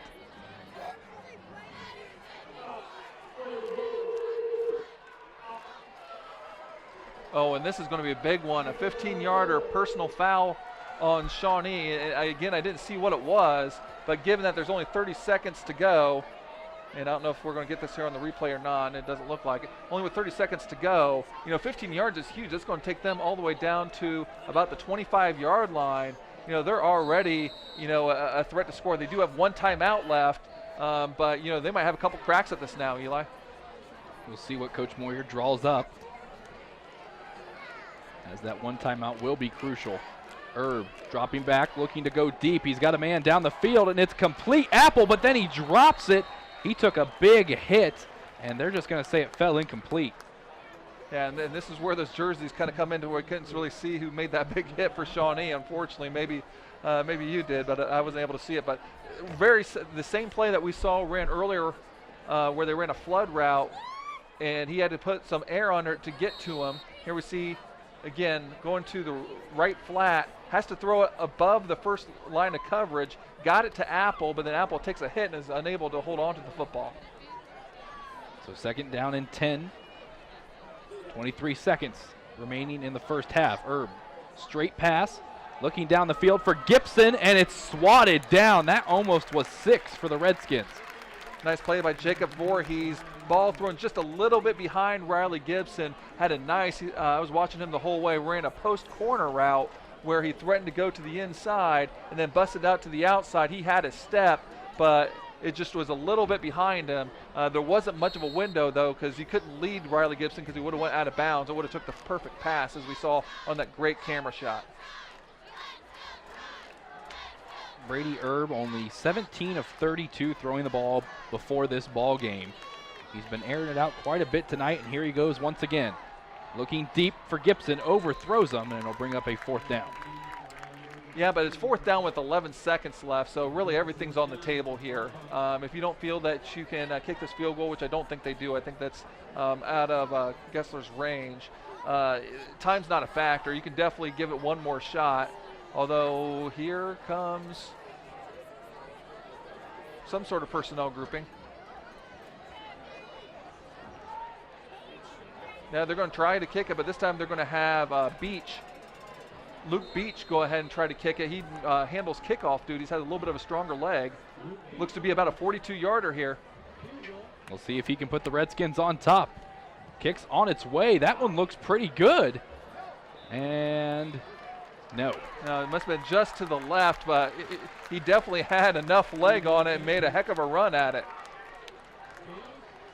So the missed field goal attempt will bring the Shawnee offense back out with 6 seconds to go. We'll see if they air it out or if they're just content with going to the locker room down a touchdown. Well, it's probably best to do it this situation, considering we got the field position. You know, things could have been worse. You know, they did not have a very productive second quarter, especially offensively, and they dodged a bullet right there in terms of keeping this a one-score game.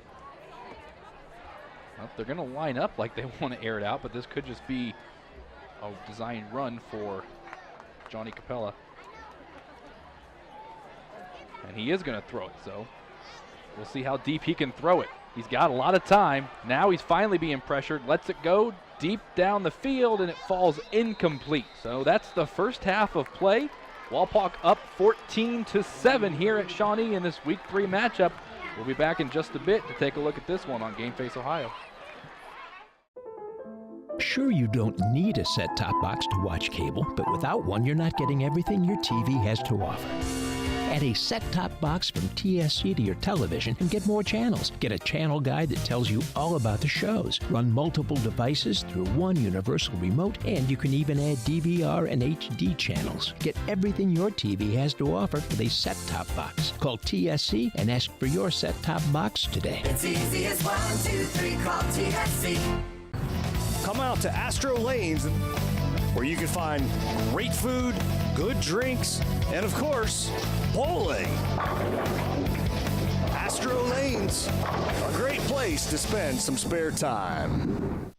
Dad's Toy Shop is Northwest Ohio's premier hobby shop located in downtown Wapakoneta and proudly supports Redskins athletics. Dad's Toy Shop, the one-stop shop for all your hobby needs. Stars and Stripes Graphics is your local screen printer located just east of the St. Mary's Memorial High School. Visit our showroom for all things Rough Rider, including jackets, sweatshirts, hats, sweatpants, ball caps, and more. We also carry items for New Knoxville Rangers and select collegiate gear for Ohio State and Michigan. Stars and Stripes Graphics, your local screen printer.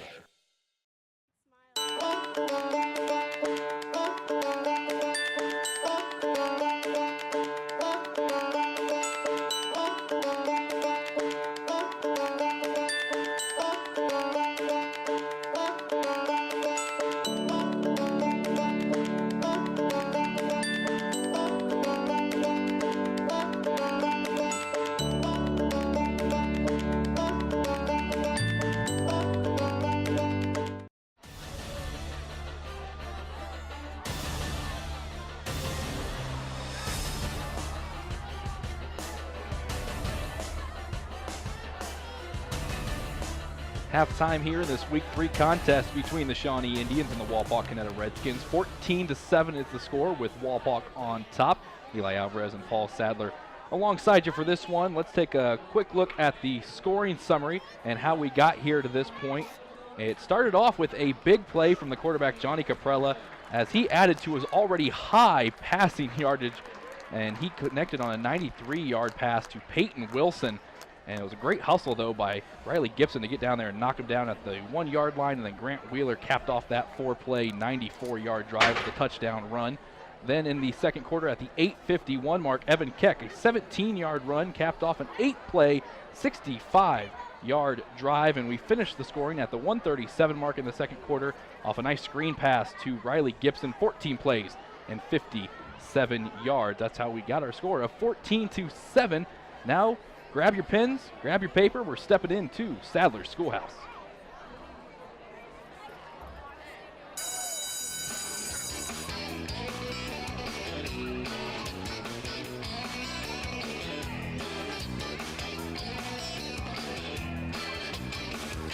Yeah, what we're going to look at is that touchdown pass from Brady Erb to Riley Gibson. It's what we call a slip screen, and what it really determines on is the aggressiveness of the defensive line and then the play of this offensive line. If we're going to run this a little bit, what you're going to see, go ahead and stop just for a second. You see them stopped up in pass block situations right now, trying to encourage the defenders to come up the screen, come up the field, go ahead and run it.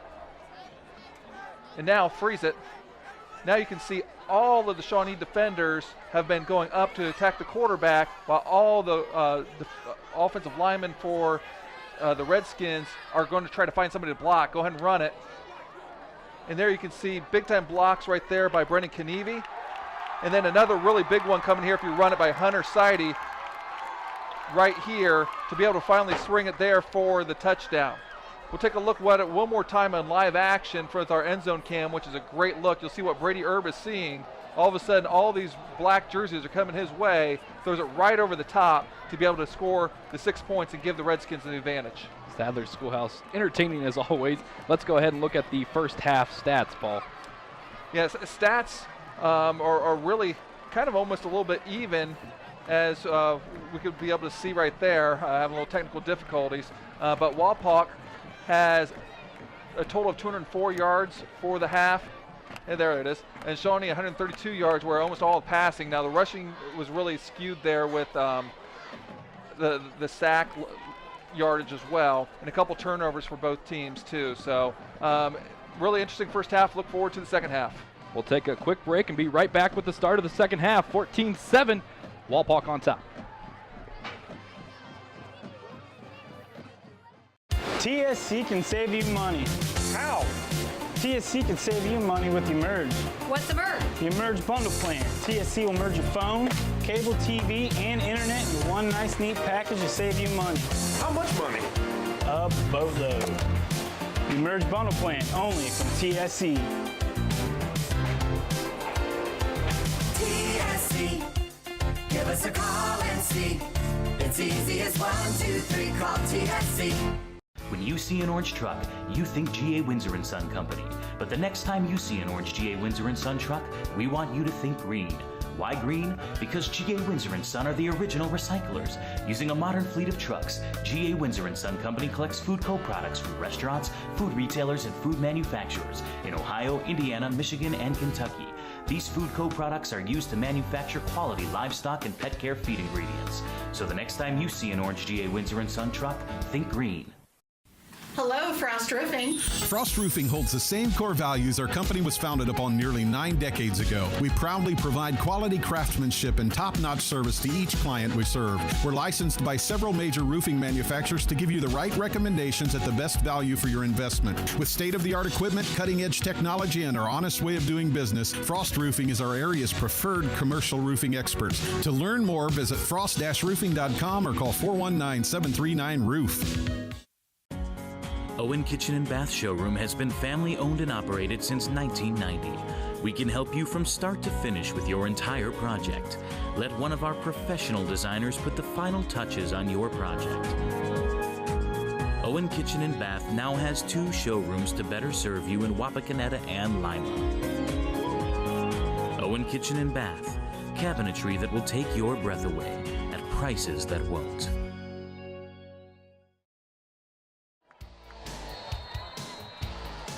Both teams out on the field. Shawnee will kick off to start the second half, and the Redskins offense will get their first crack at it after this return, fielded by Gibson at around the 10-yard line.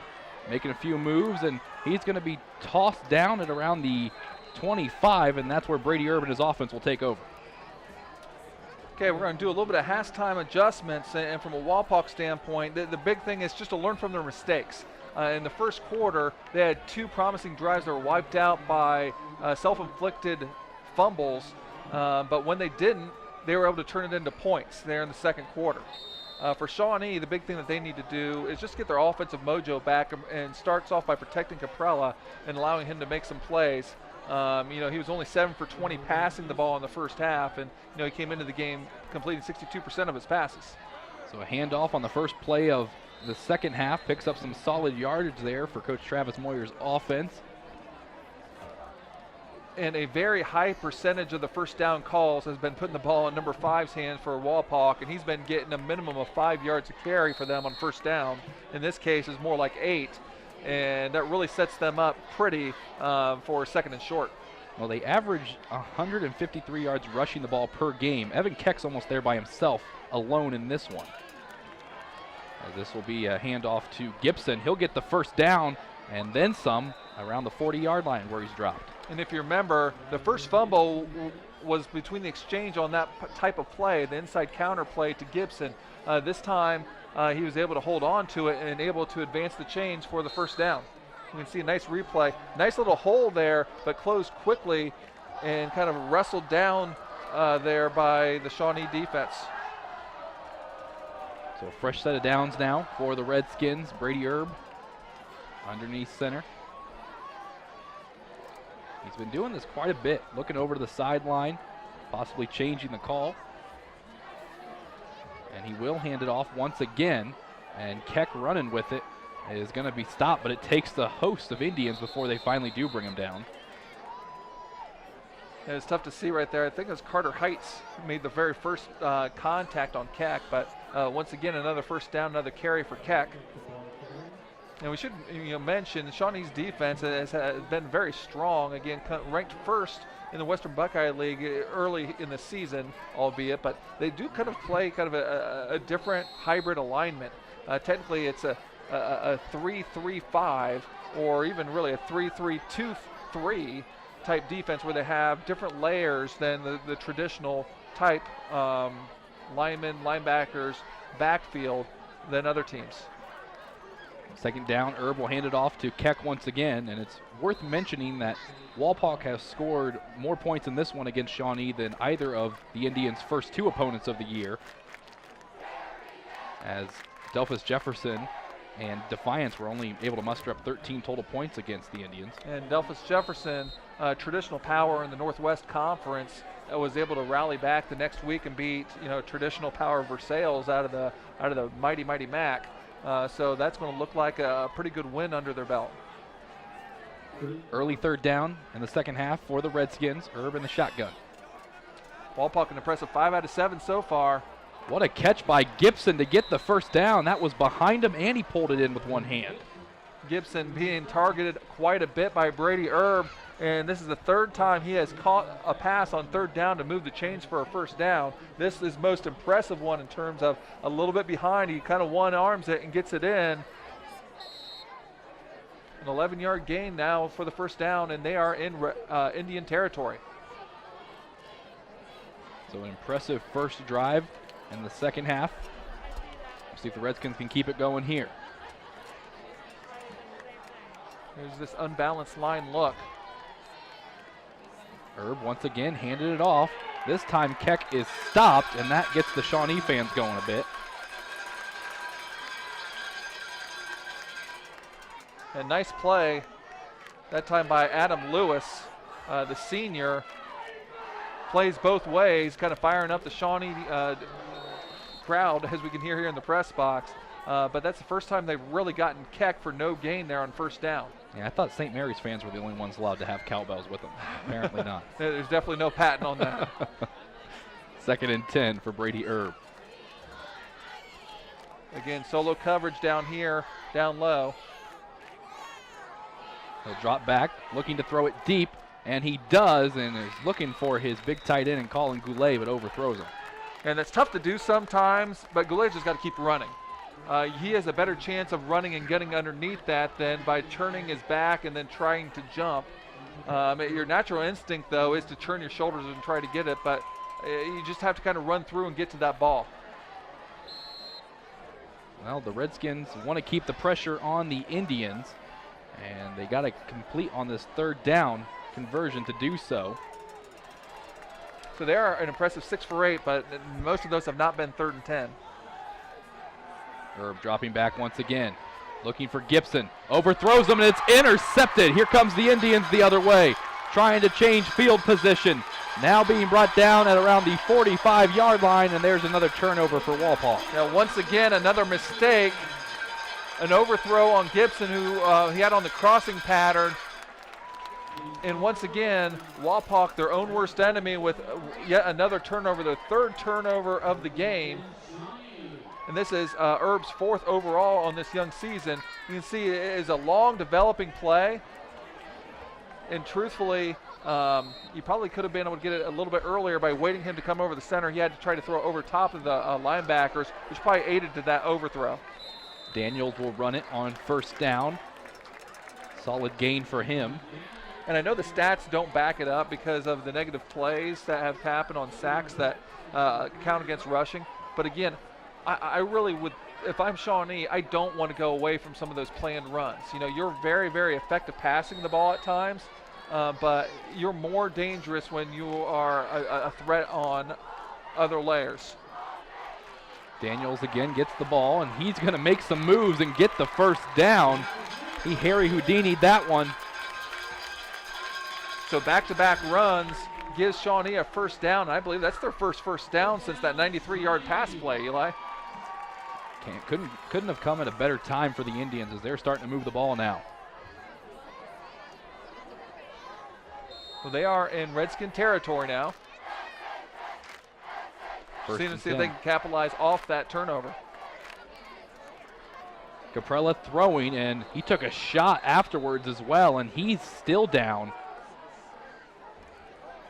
Gingerly trying to get back up to his feet, and looked like coming in a little late there.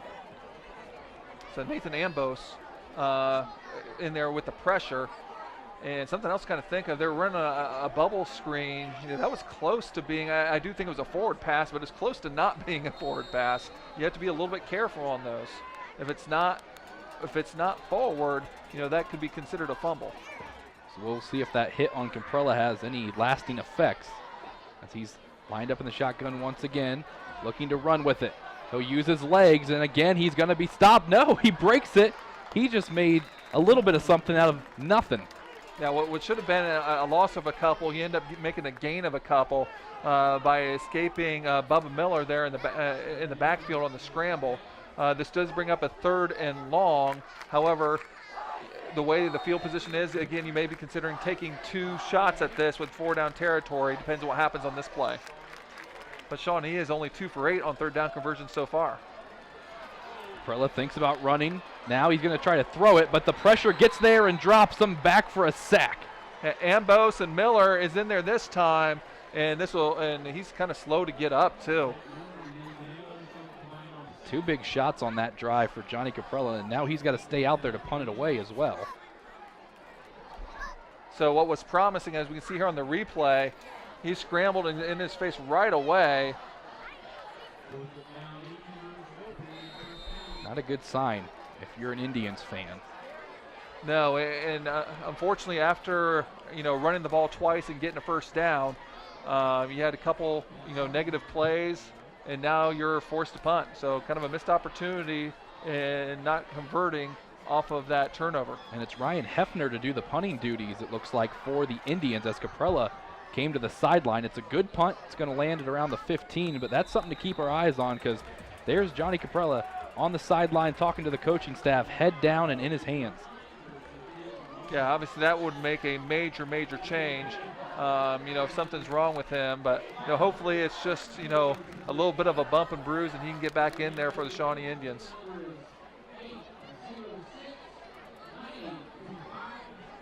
So now Wapak will get the ball back. So far, their turnovers haven't hurt them too much, but they definitely have to stop giving the ball up if they want to pull away. Well, they haven't punted yet. They've either turned the ball over or scored a touchdown every possession. Here will be a QB keeper for Erb. He's showing that athleticism as he is going to be pushed forward for a first down. And now with 6 minutes to go in the third quarter, we're going to go ahead and take a look at our trivia question for the night. And this trivia question, of course, brought to you by the Finkelmile Insurance Agency. Okay, this one we're going to be covering with Shawnee. Shawnee last started the season 2-0 in 2011. When's the last time they started 3-0? 3-0. No multiple choice. You got to come up with the year. It's before 2011. I'm going to say 2008. I don't know why. I just feel good about that year, as it's another running play for the Redskins. Although if I've learned anything from your trivia questions, that it's always the complete opposite of whatever I'm thinking. So, AJ, I know you're busy with putting the stats in, but do you have a guess? AJ says 2006. Okay. So both of you guys are kind of staying the same area year-wise. We'll see how close you are here after this play. I don't like your tone. I feel like we're way off. I don't know.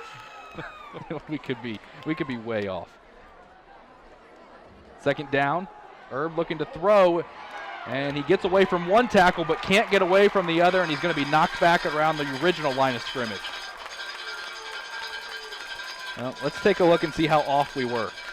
Actually, I don't think you guys were that far off. Just 2004, so only a few years. AJ was the closest one, where they actually started 6-0. They won the Western Buckeye League, and they actually made the only playoff appearance in school history that year. And that's real interesting, too, because you and I were talking before the game. The other team, the down team last year in the WBL, the Van Wert Cougars, 2004 was the last year that they started off 2-0. So it must be a trend between those two schools. When one of them starts off well, the other does. But 2004, okay, so I was 4 years off. Yeah, they still had some pretty good coaching going on there in Van Wert, though. As a timeout will be taken by the Redskins. So 4:21 to go in the third quarter. Wapak leads it by 7.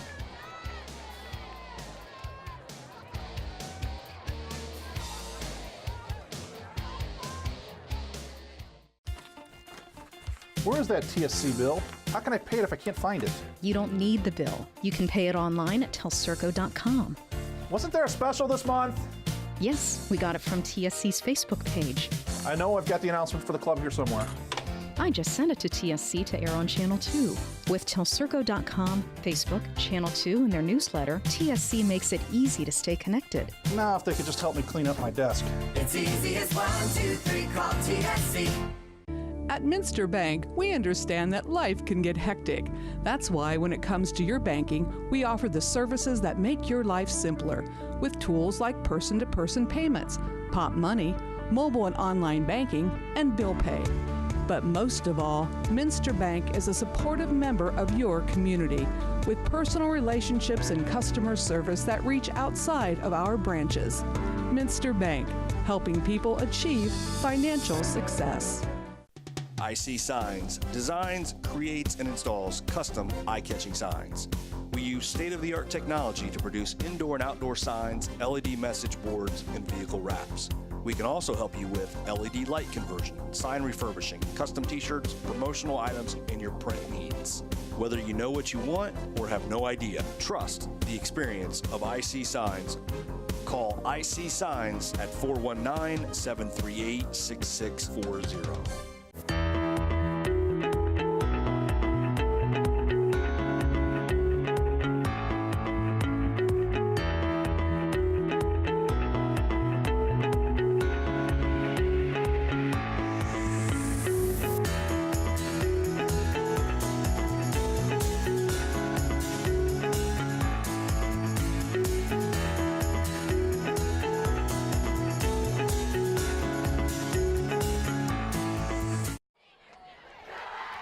out of the timeout. It's a 3rd down and 10 for the Wapakoneta Redskins that lead Shawnee by 7 here in this 3rd quarter of action. And Coach Moyer has been trusting the junior Brady Erb a little bit more to throw the ball. He's 8 for 19 throwing.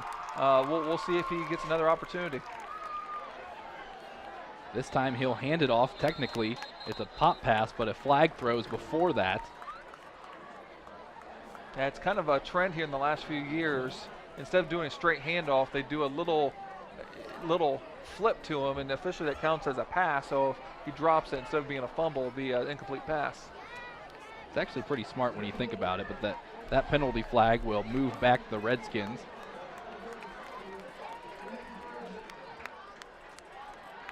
So again, you and I have talked about, seems like almost every game this season, the pressure of the time and the score on a team or an offense to score. I think right now, if you're Wapak, you're in pretty good field, or you're in pretty good position, even though that you're not in that great field position right now. Well, they didn't really get it done on 1st and 2nd down, but to have the ball in the lead in the 3rd quarter, have to feel pretty good about it. But you need to continue to move the chains. Gibson will come in motion again. It's a low snap, and it's going to be a handoff to Keck, and he knocks the helmet off of an Indians player before he's dropped down, and that got the crowd excited at least. Yeah, because we weren't sure what got knocked off. It was the ball or, we don't want to see the helmet or anything else get knocked off too. We can see this on the replay. But yeah, he knocked off Will Roberson's helmet, the starting linebacker, only a sophomore for Shawnee. But the Shawnee defense is able to do what they have not done the entire night, which is force Walpock to put their punting team on the field. Yep, Chris Rickenbaugh seeing his first action of the night to punt it away for the Redskins, the senior. There's Grant Wheeler. He's only had 1 punt return, but he returned it for 20 yards. And give him some space, he might be able to make a play. Takes his time with the punt. It's a nice one. Going to be fielded around the 40-yard line. And Wheeler now trying to make some moves out there as he's going to be dropped close to the 50, and that'll be okay field position for his offense to take over. So, yeah, really good field position. The Pizza Station is the place to go for great food in Lima. They have awesome pizza, subs, salads, wings, munchies, strombolis, pasta, and more. 2 locations to serve you. Allentown Road is carry-out and delivery, and Breeze Road is dine-in, carry-out, and delivery. So, as you're talking about, Paul, good field position for this offense, and if they want to make a run at coming back in this one, it's got to start here. Yeah, I do want to mention, by the way, that's great pizza.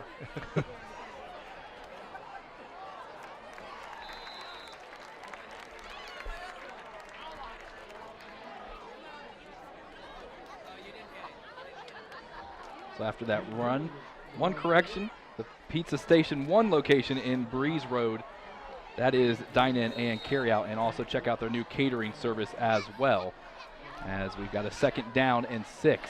Mama Cella's is the name of that catering service for you for the Pizza Station. Yeah, it was good pizza today for sure. As Daniels gets the 1st down or close to it, they will give him the 1st, and this will keep the drive going for the Indians.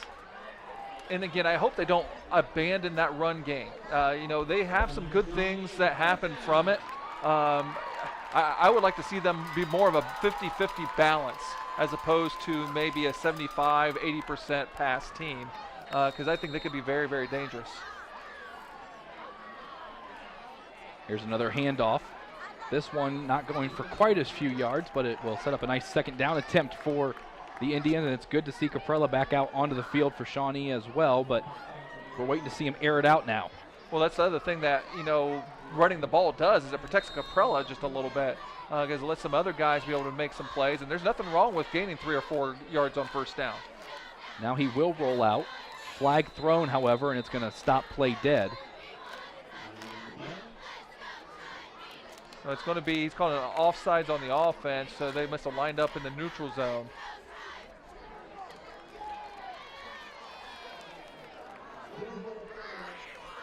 So 2:51 to go in this 3rd quarter of play. After the penalty, it'll set back the Redskins for a 2nd and long. Of course, Shawnee with their 2 wins against Delphus Jefferson and Defiance. They will be on the road at St. Mary's next week. We'll be covering that one here on Game Face Ohio. For Walpock, they're going to be at home against a dangerous Kenton team this year. So shooting themselves in the foot a little bit with a 5-yard penalty. You know, Shawnee needs to continue to get positive plays.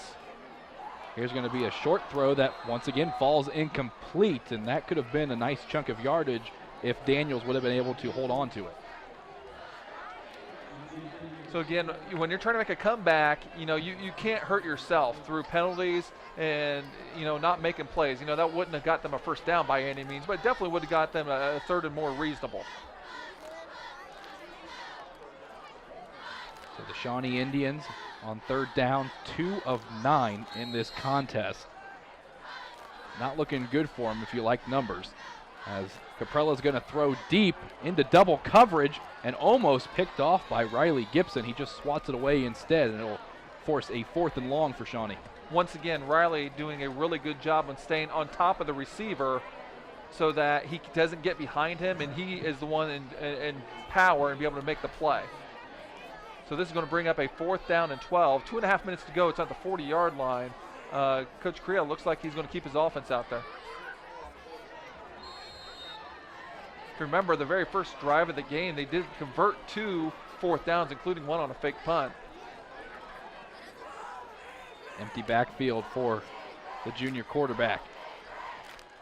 As he's being pressured up the middle, has to take off, and he's going to be dropped once again for a loss of yardage, and this is great field position now for the Redskins where they take over on the opposite end of the 45. And Bubba Miller playing like a warrior. You can tell he is not 100% after that play, getting up a little bit gingerly, but it's the second time he is able to corral Caprella in the backfield for a major loss.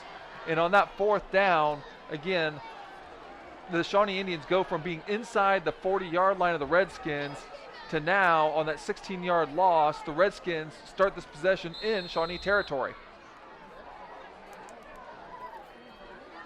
Both teams have had great drives that have ended in no points tonight. Really, the score could be a lot higher than what it is as Keck gets the ball and picks up a nice chunk of yardage on 1st down. And what do you know? 1st down play, Keck gets the ball. Yeah, he's going to be a workhorse. We talked about him in week 1, only a sophomore. He's got a lot of great years ahead of him here at Walpaw. Well, we'll check with AJ here in a little bit, but he only had 21 carries coming in the first 2 weeks. He might have equaled that already. 2nd and 4.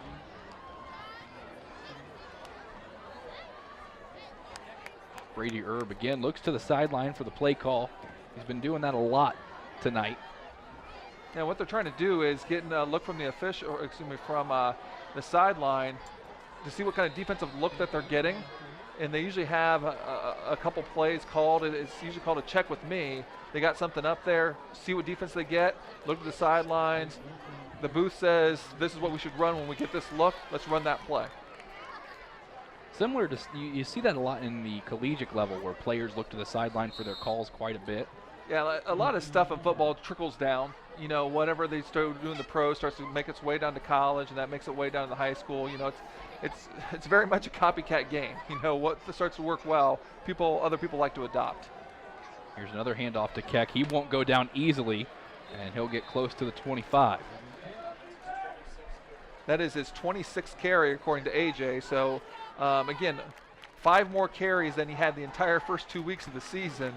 And Keck really carrying the load tonight for the Redskins on the ground. And as the clock continues to run down on this 3rd quarter of play, he has 148 yards, and I'd like to see what percentage of that's been on 1st down runs. Here's going to be a pitch play to Keck once again. This time, he's going to get close to the 1st down. It's going to depend on the spot. Yeah, that time Keck almost kind of outran his blocking.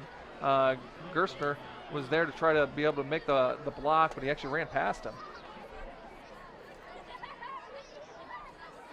Oh. Now, sometimes here we see in the replay, sometimes you need to show a little bit of patience. Not Gerstner's fault. He got kind of caught up on some penetration, knocked him off his path. They want to take a closer look at this spot. They're going to bring the chains out all the way from the opposite side of the field. It looked close from where he stepped out, but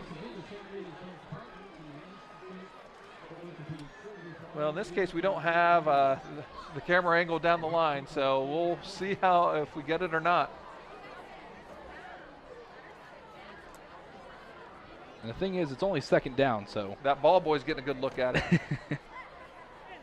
He'll be the first one to know. As that is a little short.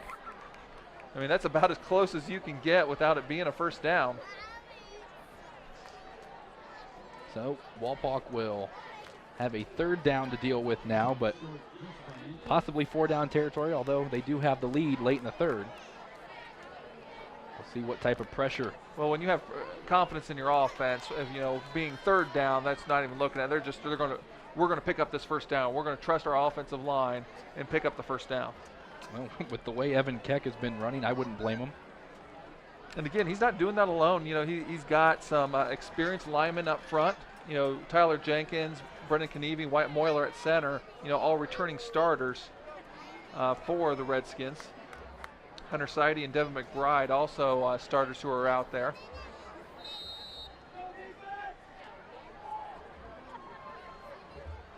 So as predicted, Herb will come out under center. And he's going to try to keep it and get it himself. And I think he just got enough to do so. Not the most exciting play in the world, the quarterback sneak, but it usually ends up being pretty effective. So now you're Wapak. You got 40 seconds left in the third quarter. You still got a whole nother quarter of play, but punching one in right here could be devastating for the Indians and how they go feeling forward in this game. Well, it's always going to be a different feeling if you get down 2 scores. So, you know, this is pretty important for the Indians' defense to try to get a stop. Gibson again by himself out on the far side. And a flag comes in right away. It's going to be a false start, it looks like, against the Redskins. And surprise, surprise, that was a first down run to Keck.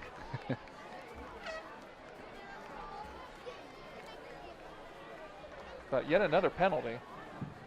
Well, and again, it's one of those things where they're just going to keep running it until Shawnee can prove they can stop it, because they've been pretty successful on that first down run. Yeah. Now, I think we've had a couple of declined penalties because it feels like there's been a lot more. That's only the 4th penalty for Wapak for 20 yards, which is the kind of the minimum. But it just kind of seems like there's been a few more than just 8 total flags in this game. So the game's starting to slow down just a bit here as the time will expire on the third quarter of play. Fourth quarter coming up. Redskins lead it 14-7 over the Shawnee Indians.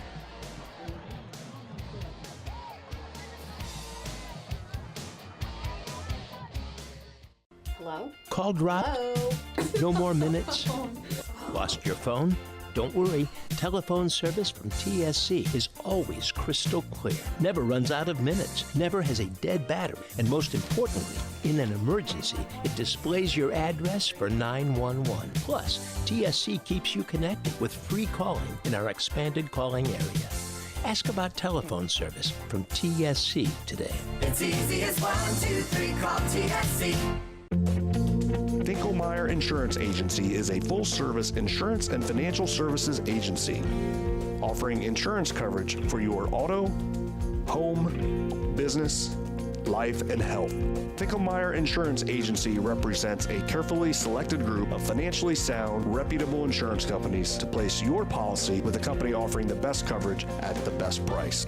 Contact Finkelmeyer Insurance Agency at 419-739-4000. The Stolly Insurance Group, growing and looking out for you. Whether it's your personal insurance, business insurance, or life and health insurance, let Stolly Insurance look out for you. We're fortunate enough to represent over 50 different insurance companies. We have access to major insurance companies all over the country, so you will receive the best coverage for the best premiums. Stolly Insurance proudly represents Auto Owners Insurance Company and other fine companies. Starley Insurance, looking out for you.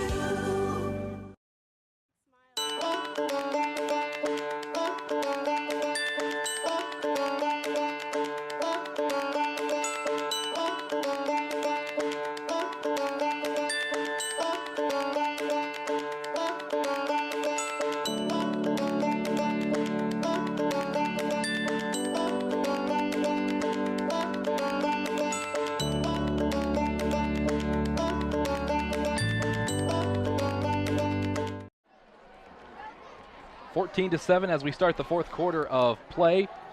Again, another first down run for the Redskins, and the clock will continue to run, but they're pushing into the red zone now. Yeah, but the 5-yard penalty did put them back on the sticks a little bit, so that 5-yard gain just puts them back to where they should have been, so now it's a 2nd and 10. As we do enter the fourth quarter in a one-score game here at Shawnee Stadium. Again, these two rivals match up in a lot of different things. You know, they grow up competing against each other at a young age in different sports. So, you know, a lot of familiarity between these two. And as we mentioned at the top, Shawnee trying to break that 7-game losing streak. We've seen a lot of 7-game streaks snapped. And Erb here with the keeper. He's threatening to get into the end zone, and he'll do just that as they faked him out with the fake handoff to Evan Keck, and the quarterback says, let me do it here, and he puts them up by 2 touchdowns. The third time we've seen that play executed. This time Brady Erb takes it all the way to the house. His first rushing touchdown in a huge point to be able to go up 2 scores here in the fourth quarter. And now we have a hurt Indian in the back of the end zone,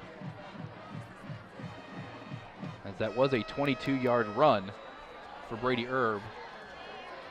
So that's Javion Daniels hopping off. And to kind of finish my thought that I was saying before, the touchdown kind of ruined my thought there, Eli. The first 2 weeks of the season, we've seen a lot of 7-year winning streaks get snapped. And Shawnee has a chance to be able to do that, but now it's going to be much, much tougher now that they're down 2 scores. Field goal unit out there. Gessler will do the honors. Erb will hold the ball as per normal, and the kick is up, and it is good. So 21-7, Wapak extends their lead here in the fourth quarter.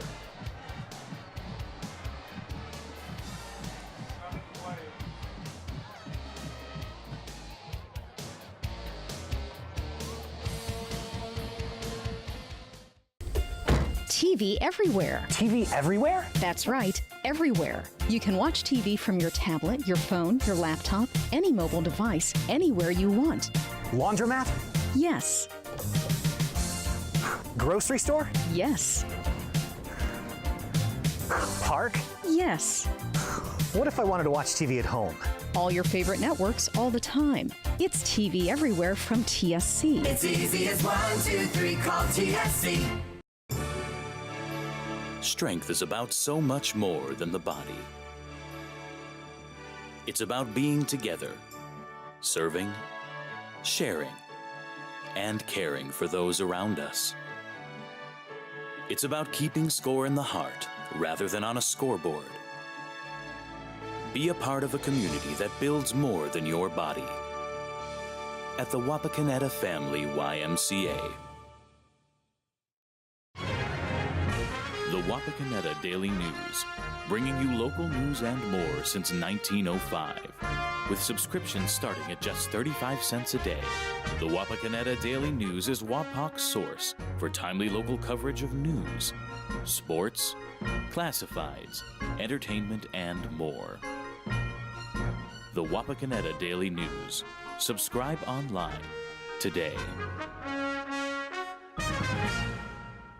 Casa Chic in Wapakoneta has what you need for game night. Cheer for our Redskins in sweatshirts, sweaters, handcrafted scarves, hats, and gloves.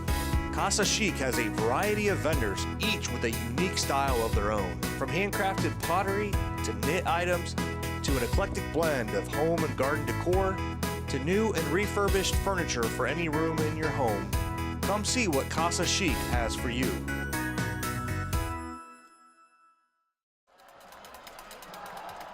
A 22-yard run from the quarterback Brady Erb caps off a 7-play, 44-yard drive. It's 21-7. Wapak now on top. Here's the kickoff and return. That was almost busted for a long play before being brought down at around the 35-yard line, and that's where Johnny Caprella will take over with his offense. And it does look like there's a Redskin down. Isaac Meeks kind of slow to get up. Looks like he might just be cramping. Hopefully nothing more serious than that. Yep, we got And remember, Meeks, one of the main guys to step in on that defensive line with all the injuries going on, and now he's down. And we see Emily taking a look at him. We'll take a quick break and be back after this injury timeout. 21-7, Walpock on top. Sure, you don't need a set-top box to watch cable, but without one, you're not getting everything your TV has to offer. Add a set-top box from TSC to your television and get more channels. Get a channel guide that tells you all about the shows. Run multiple devices through one universal remote, and you can even add DVR and HD channels. Get everything your TV has to offer with a set-top box. Call TSC and ask for your set-top box today. It's easy as 1, 2, 3, call TSC. Come out to Astro Lanes, where you can find great food, good drinks, and of course, bowling. Astro Lanes, a great place to spend some spare time. Dad's Toy Shop is Northwest Ohio's premier hobby shop located in downtown Wapakoneta and proudly supports Redskins athletics. Dad's Toy Shop, the one-stop shop for all your hobby needs. Stars and Stripes Graphics is your local screen printer located just east of the St. Mary's Memorial High School. Visit our showroom for all things Rough Rider, including jackets, sweatshirts, hats, sweatpants, ball caps, and more. We also carry items for New Knoxville Rangers and select collegiate gear for Ohio State and Michigan. Stars and Stripes Graphics, your local screen printer.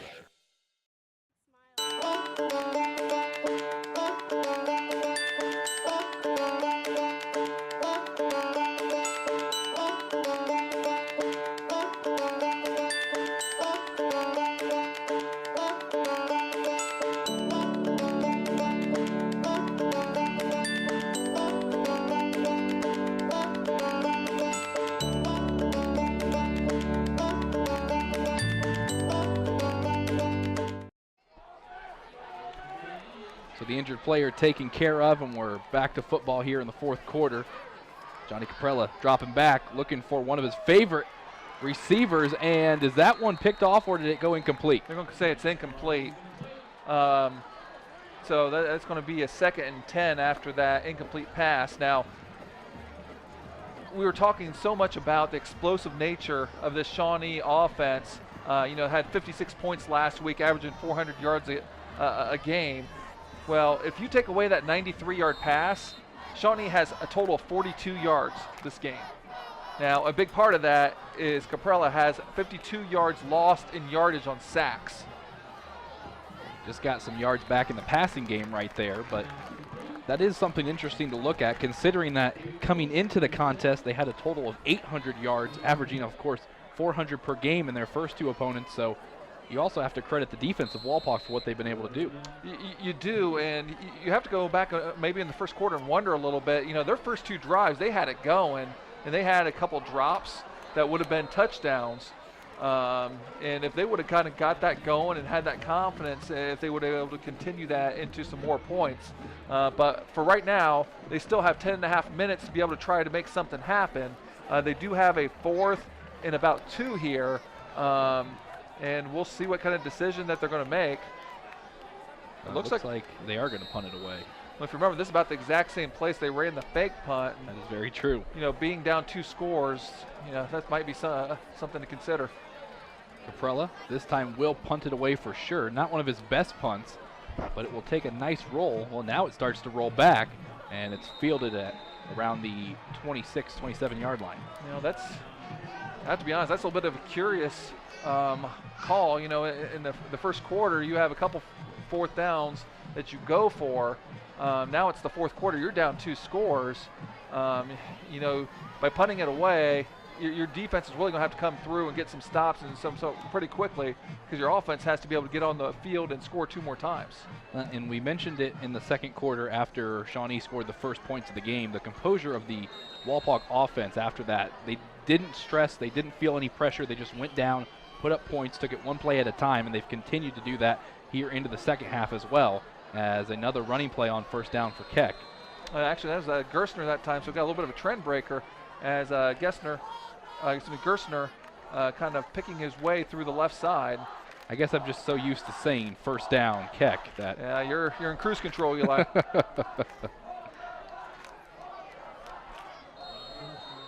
As it will bring up a 2nd and 7 in the Shawnee defense. They've had a few takeaways, and they're going to need a few more if they want to come back in such a short amount of time. And you see, Wapak won't be in a hurry. You know, they'll look at that play clock and won't ever snap it, you know, if there's not less than 10 seconds. Another handoff. This one still moving the pile once again, and a helmet did come off, as it looked like Devin McBride, so he's going to have to come out for a play. And Keck's legs just don't stop. And, you know, that's a key to be able to, you know, keep going. It sounds like an easy thing to do, but a lot of people, when you get hit, your legs just kind of stop and go, and the play ends. You know, he makes sure his legs are churning. Here's a good look at Coach Frank Correa. Doing a great job in his 2nd year here at Shawnee. Has changed a lot of opinions about this program after this 2-0 start, regardless of what happens this week. But yeah, you got to remember, he inherited an 0-10 team. So, you know, he did improve that by 1 win last year. And, you know, they got 2 to start the year out of 2 to begin this year. Another first down for the Redskins. They'll keep the ball. And after the chains reset, they'll keep the clock moving as well. And, you know, that could be tough. You know, you have these seniors here who have not really experienced hardly any winning at football at all. And for them to be able to kind of stay with it, and be able to get rewarded with some wins, and, you know, having a chance to play with the top teams in the WBL, you know, is a real service to those kids for sticking with it and working hard. Another handoff for the Redskins, and you can tell that these kids respect him. It was last week after their win against Defiance on their trip back. He was doing a radio interview, and they asked him, how come it's so quiet, we don't hear the kids? He goes, because I told them to be quiet, I'm on the phone. And so they definitely have the respect of their coach as well. By the way, Adam Lewis and Peyton Wilson in on that tackle. They got some youngsters there on the Shawnee defense. You know, they start 4 sophomores on this defense. And on the other side of that, if you're Wapak, if you can hold on, this will be a sigh of relief getting your first win in this young season, as Keck will carry the ball once again, this time 2nd down, but he will bring it up across the 50. Yeah, from Wapak's perspective, you know, going into the season, most people would have predicted Wapak would have been the 2-0 team and Shawnee would be the 0-2 team, but Wapak hasn't lost a whole lot. You know, it's been 4 years since they've lost more than 1 game in the regular season. So to start off 0-2, it's really new to these guys. So, you know, they had to be questioning themselves a little bit. And, you know, just to get back in that winning frame of mind can, you know, change your outlook for the rest of the season. And Keck will pick up another first down. Yeah, he's gonna be something special here for the Redskins. Not only this season, but in the near future as well, as, again, he's only a sophomore, ladies and gentlemen. Well, and just that look, not only his legs continue to stop, but just his pads moving forward. And when he does go down, he's going forward when he goes down. He's not going backwards. He's not going straight down. So, again, a fresh set of downs. Wapak taking their sweet time as the clock approaches 6.5. Gerstner now will be the ball carrier. He gets it across the 40-yard line. And Wapak nearing the 250-yard rushing mark. And again, traditionally, you know, they run the ball really, really well. Haven't had the numbers to really back it up. Only 145 yards average coming in after the first 2 games. But again, sometimes that's just the law of low numbers. You know, averages do get kind of skewed here early in the season.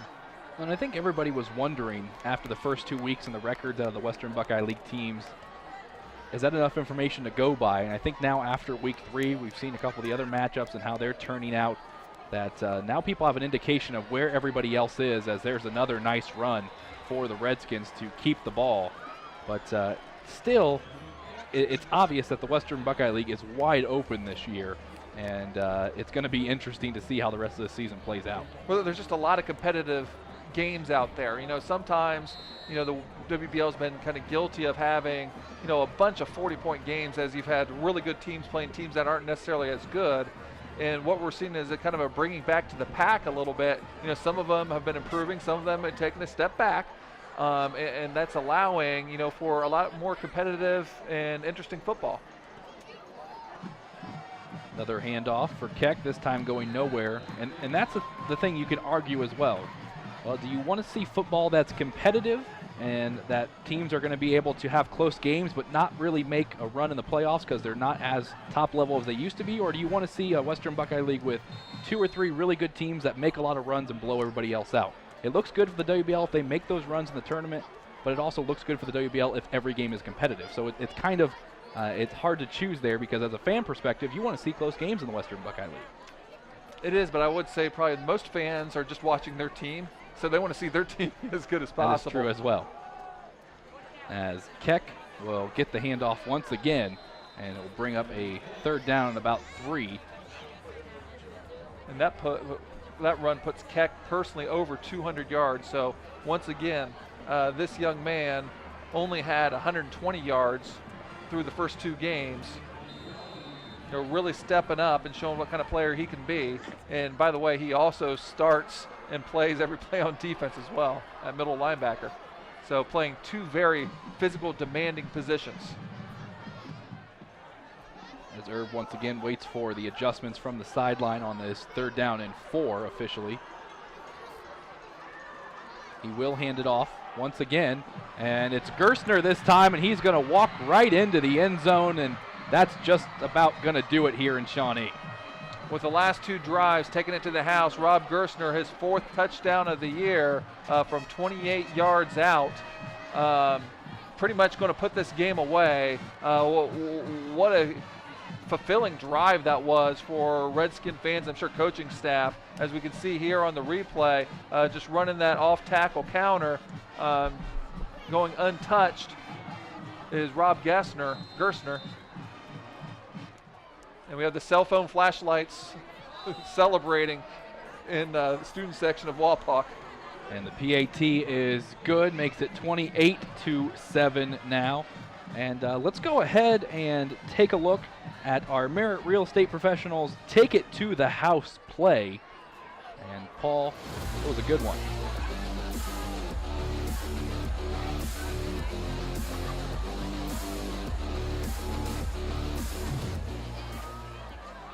I can see that actually that's a Brady Erb. The touchdown earlier, making the big one. I tell you something else we have going on right now is we have battling student sections with technology, flashlights on their cell phones going at it. Some things that you can see that's a good look at the Shawnee group, but if you see on the other side of the field, returning fire, if you will, is the Wapak crowd with their cell phones. Well, they're all just trying to have some fun. At the end of the day, that's what it's all about in high school athletics. They didn't have that in the 1980s. You guys could have brought flashlights.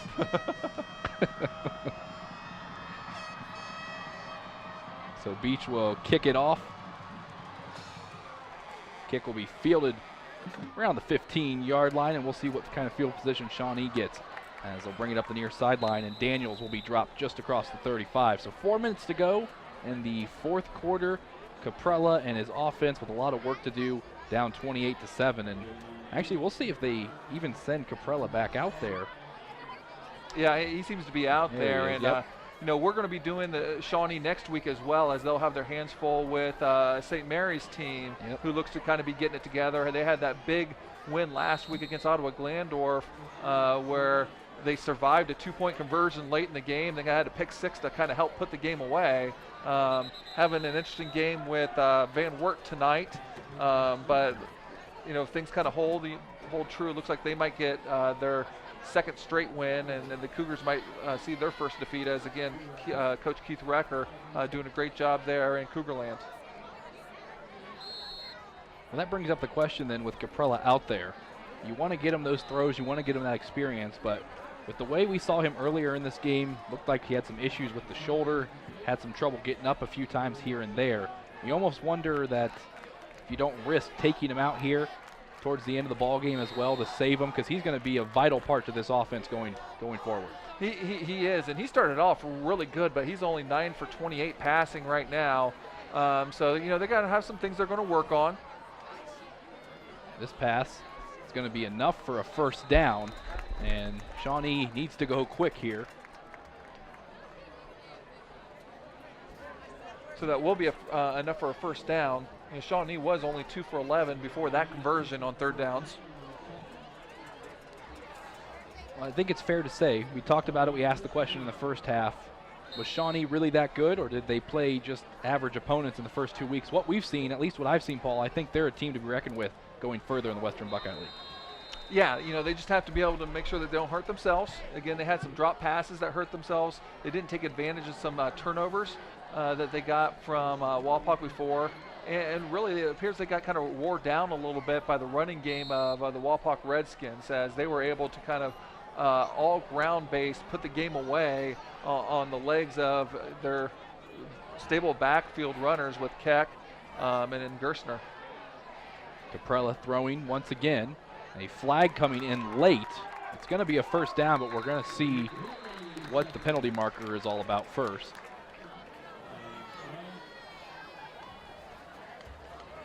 And on the opposite side of that with the Redskins, and we already talked about it's nice to get back to winning ways, but what kind of confidence will that give them going forward? They've got a tough Kenton team next week. They go back to Harmon Field to face them in that matchup. It's nice to get week 1 or a win in week 3, but it's nice to get that first Western Buckeye League win too. Well, like I said, no matter how confident you are, if you're 0-2, there's got to be.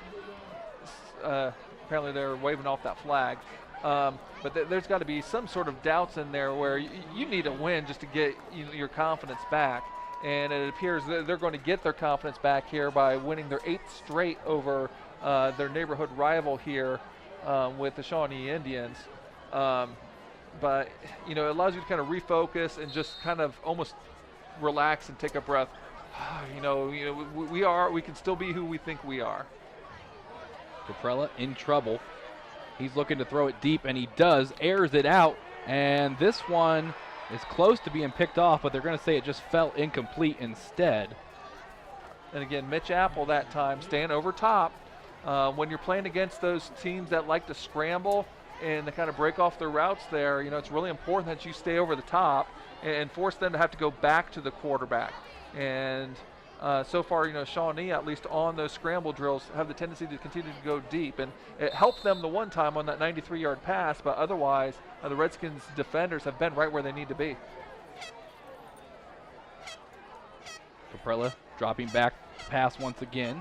He'll dump it off into the flats, making some moves, and going up the far sideline, getting another first down. And this drive has been a good one for the Indians, but it's a little too late for them as we approach 3 minutes to go. And I think the one thing, too, you got to look at if you're Wapak is how much confidence this not only gives your whole team, but especially your defense, considering that this is an Indians team that's been red hot in their first 2 games. You've been able to slow them down, and your offense is working on all cylinders. This is going to be one of those where Coach Moyer is going to enjoy looking at the game film tomorrow. I have to say, being in the film room, a lot of times it's not happy no matter what it is when you're watching film, because you're not looking always for the good stuff. You're trying to find how can we get better, what can we do, and it is a grind being a football coach at times, as Shawnee does pick up another first down, and they are in the red zone, have a chance to be able to go on the board for the first time since the early second quarter. But yeah, and I kid just a little bit. There is some fun things to be able to go, and it does make it easier to get up in the morning and go and watch that film when you know you're going to watch a W. False start there against Shawnee. So what you're saying is that I should probably never go to the movies with you because you're just going to ruin it for me? Is that what you're saying? Not quite apples to apples comparison there, but but we can talk movies sometime. Yeah, okay. Maybe not on air, but. So 1st and 15 now for the offense. It'll be another dump pass, looking like they tried to set up the screen there, but Wapak had that one read pretty easily. Nice play there by Elijah Roa, as there's some of the backups getting some playing time for the Redskins out there. And that's another thing, too, that this is a Wapak team the past couple years, as you mentioned it. They lost all those seniors, and a lot of kids that had barely seen any varsity time were pushed into that starting role. And now you got kids behind them that are getting some time that could possibly help them in the future in this one. Flag down, but Caprella continues to run, and his throw is going to be short, and he takes another shot in the backfield. And he's still lying down, but I think he's just trying to compose himself a little bit. I'll tell you what, he has been hit back there tonight. They have not, I shouldn't say they haven't protected him as much as they could have. Obviously, they could have protected him probably a little bit better, but the first 2 weeks, I think he got accustomed to holding on to the ball, and then eventually his guys got open. Well, the coverage has been a little bit better this week, and the pursuit to get to him has been just a little bit better. So that's something that he's just going to have to learn. As another flag on Shawnee for illegal motion. But, you know, when it comes down to it, you know, we're talking about how good Caprella is, and he is. But still, you know, he's a first-year starter. This is only his third starting game at varsity at quarterback. You know, he still is going to make some mistakes and has got to learn, you know, when to be able to, you know, get rid of the football and, you know, some of the timing of going against, you know, some teams that do have some closers when it comes down to rushing the quarterback. Nice run there for the Indians as we approach about a minute 50 seconds to go in this contest. So week one, the game between Delphus Jefferson was moved once again over into Delphus because of the field conditions, but we haven't really had a problem with that tonight. It looks nice out there, and it was nice weather for this one as well. Yeah, and it's actually kind of unusual after we see that incomplete pass. 2 years ago, Shawnee actually moved their game to Wapak because of field conditions as well.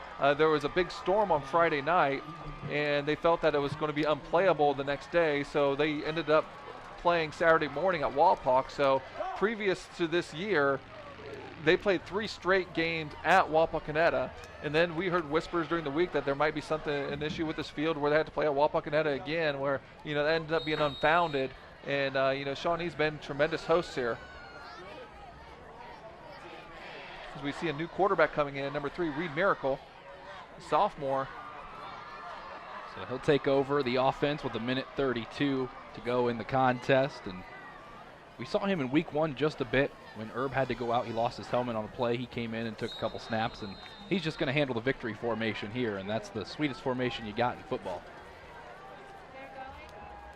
It is, but it's not the greatest to provide color commentary to. Again, next week we will be heading to St. Mary's for the first time this year, as the Indians will be on the road there. Shawnee for the Rough Riders contest. That'll be a fun one. We always like going to Skip Bachman Stadium. And the Rough Riders, again, the team to look out for in the Western Buckeye League. We saw last week with their game against OG, so should be an exciting one next week. Yes, and it's just shaping up to be an interesting year in the Western Buckeye League. Again, this Wapak team, OG, and St. Mary's were all tri-champs last year. But pretty much everyone felt it was those 3 teams. You know, this year you get the feeling that really every team is vulnerable every week. They have to come to play in the Western Buckeye League. Wapak fans making some noise as they've had a lot to cheer about in this one. Although Shawnee fans, they've got some things to hang their hat on because they had a great first half of football, but in the end, the Redskins were just too much for them. As that's going to be the final play of the ball game. The clock will run down in 9 seconds, and teams are heading to midfield. So week 3 is in the books. Wapakoneta gets their first victory of the year, 28-7 over the Shawnee Indians. Back in just a few moments to wrap this one up here on Game Face Ohio.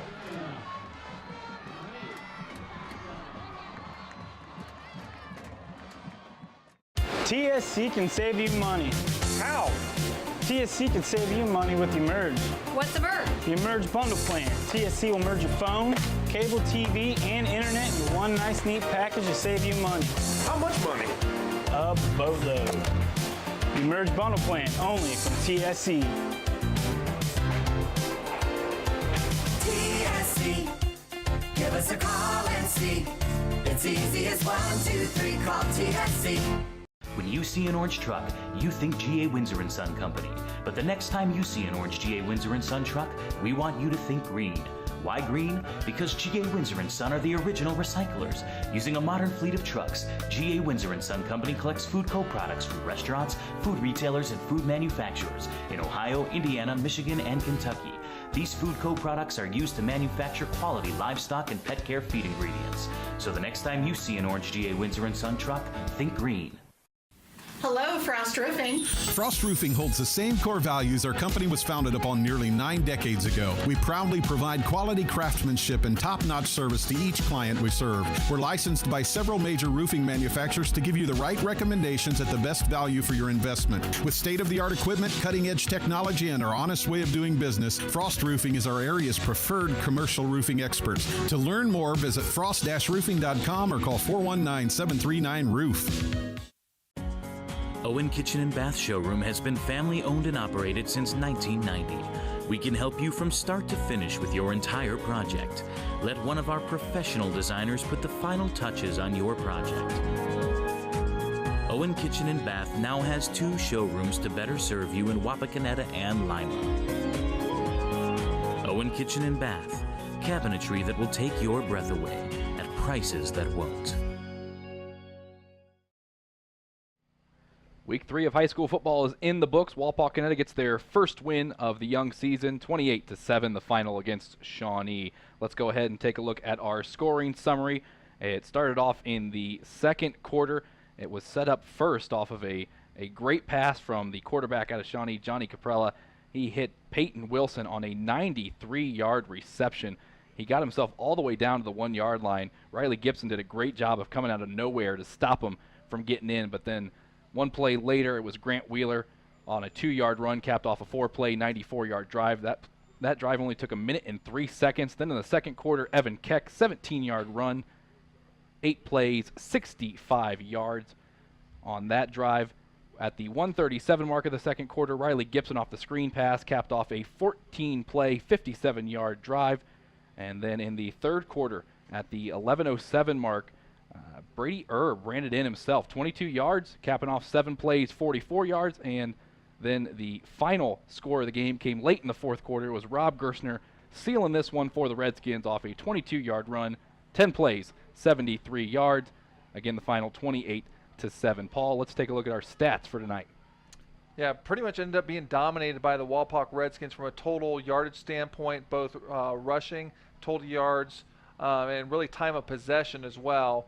Shawnee Indians lost a lot of yards on sacks, which was reflected on the rushing totals. The only highlights we'll say individual-wise, Evan Keck, 36 carries, 202 yards on the ground, led the way for the Redskins. Well, that's going to do it for this one. A big thanks for everybody in the truck, all our camera operators, AJ on stats, Paul, and myself, Eli Alvarez. Again, your final 28-7. Wapak picks up their first victory of this young season. We'll see you next week in St. Mary's. Thanks for watching Game Face Ohio.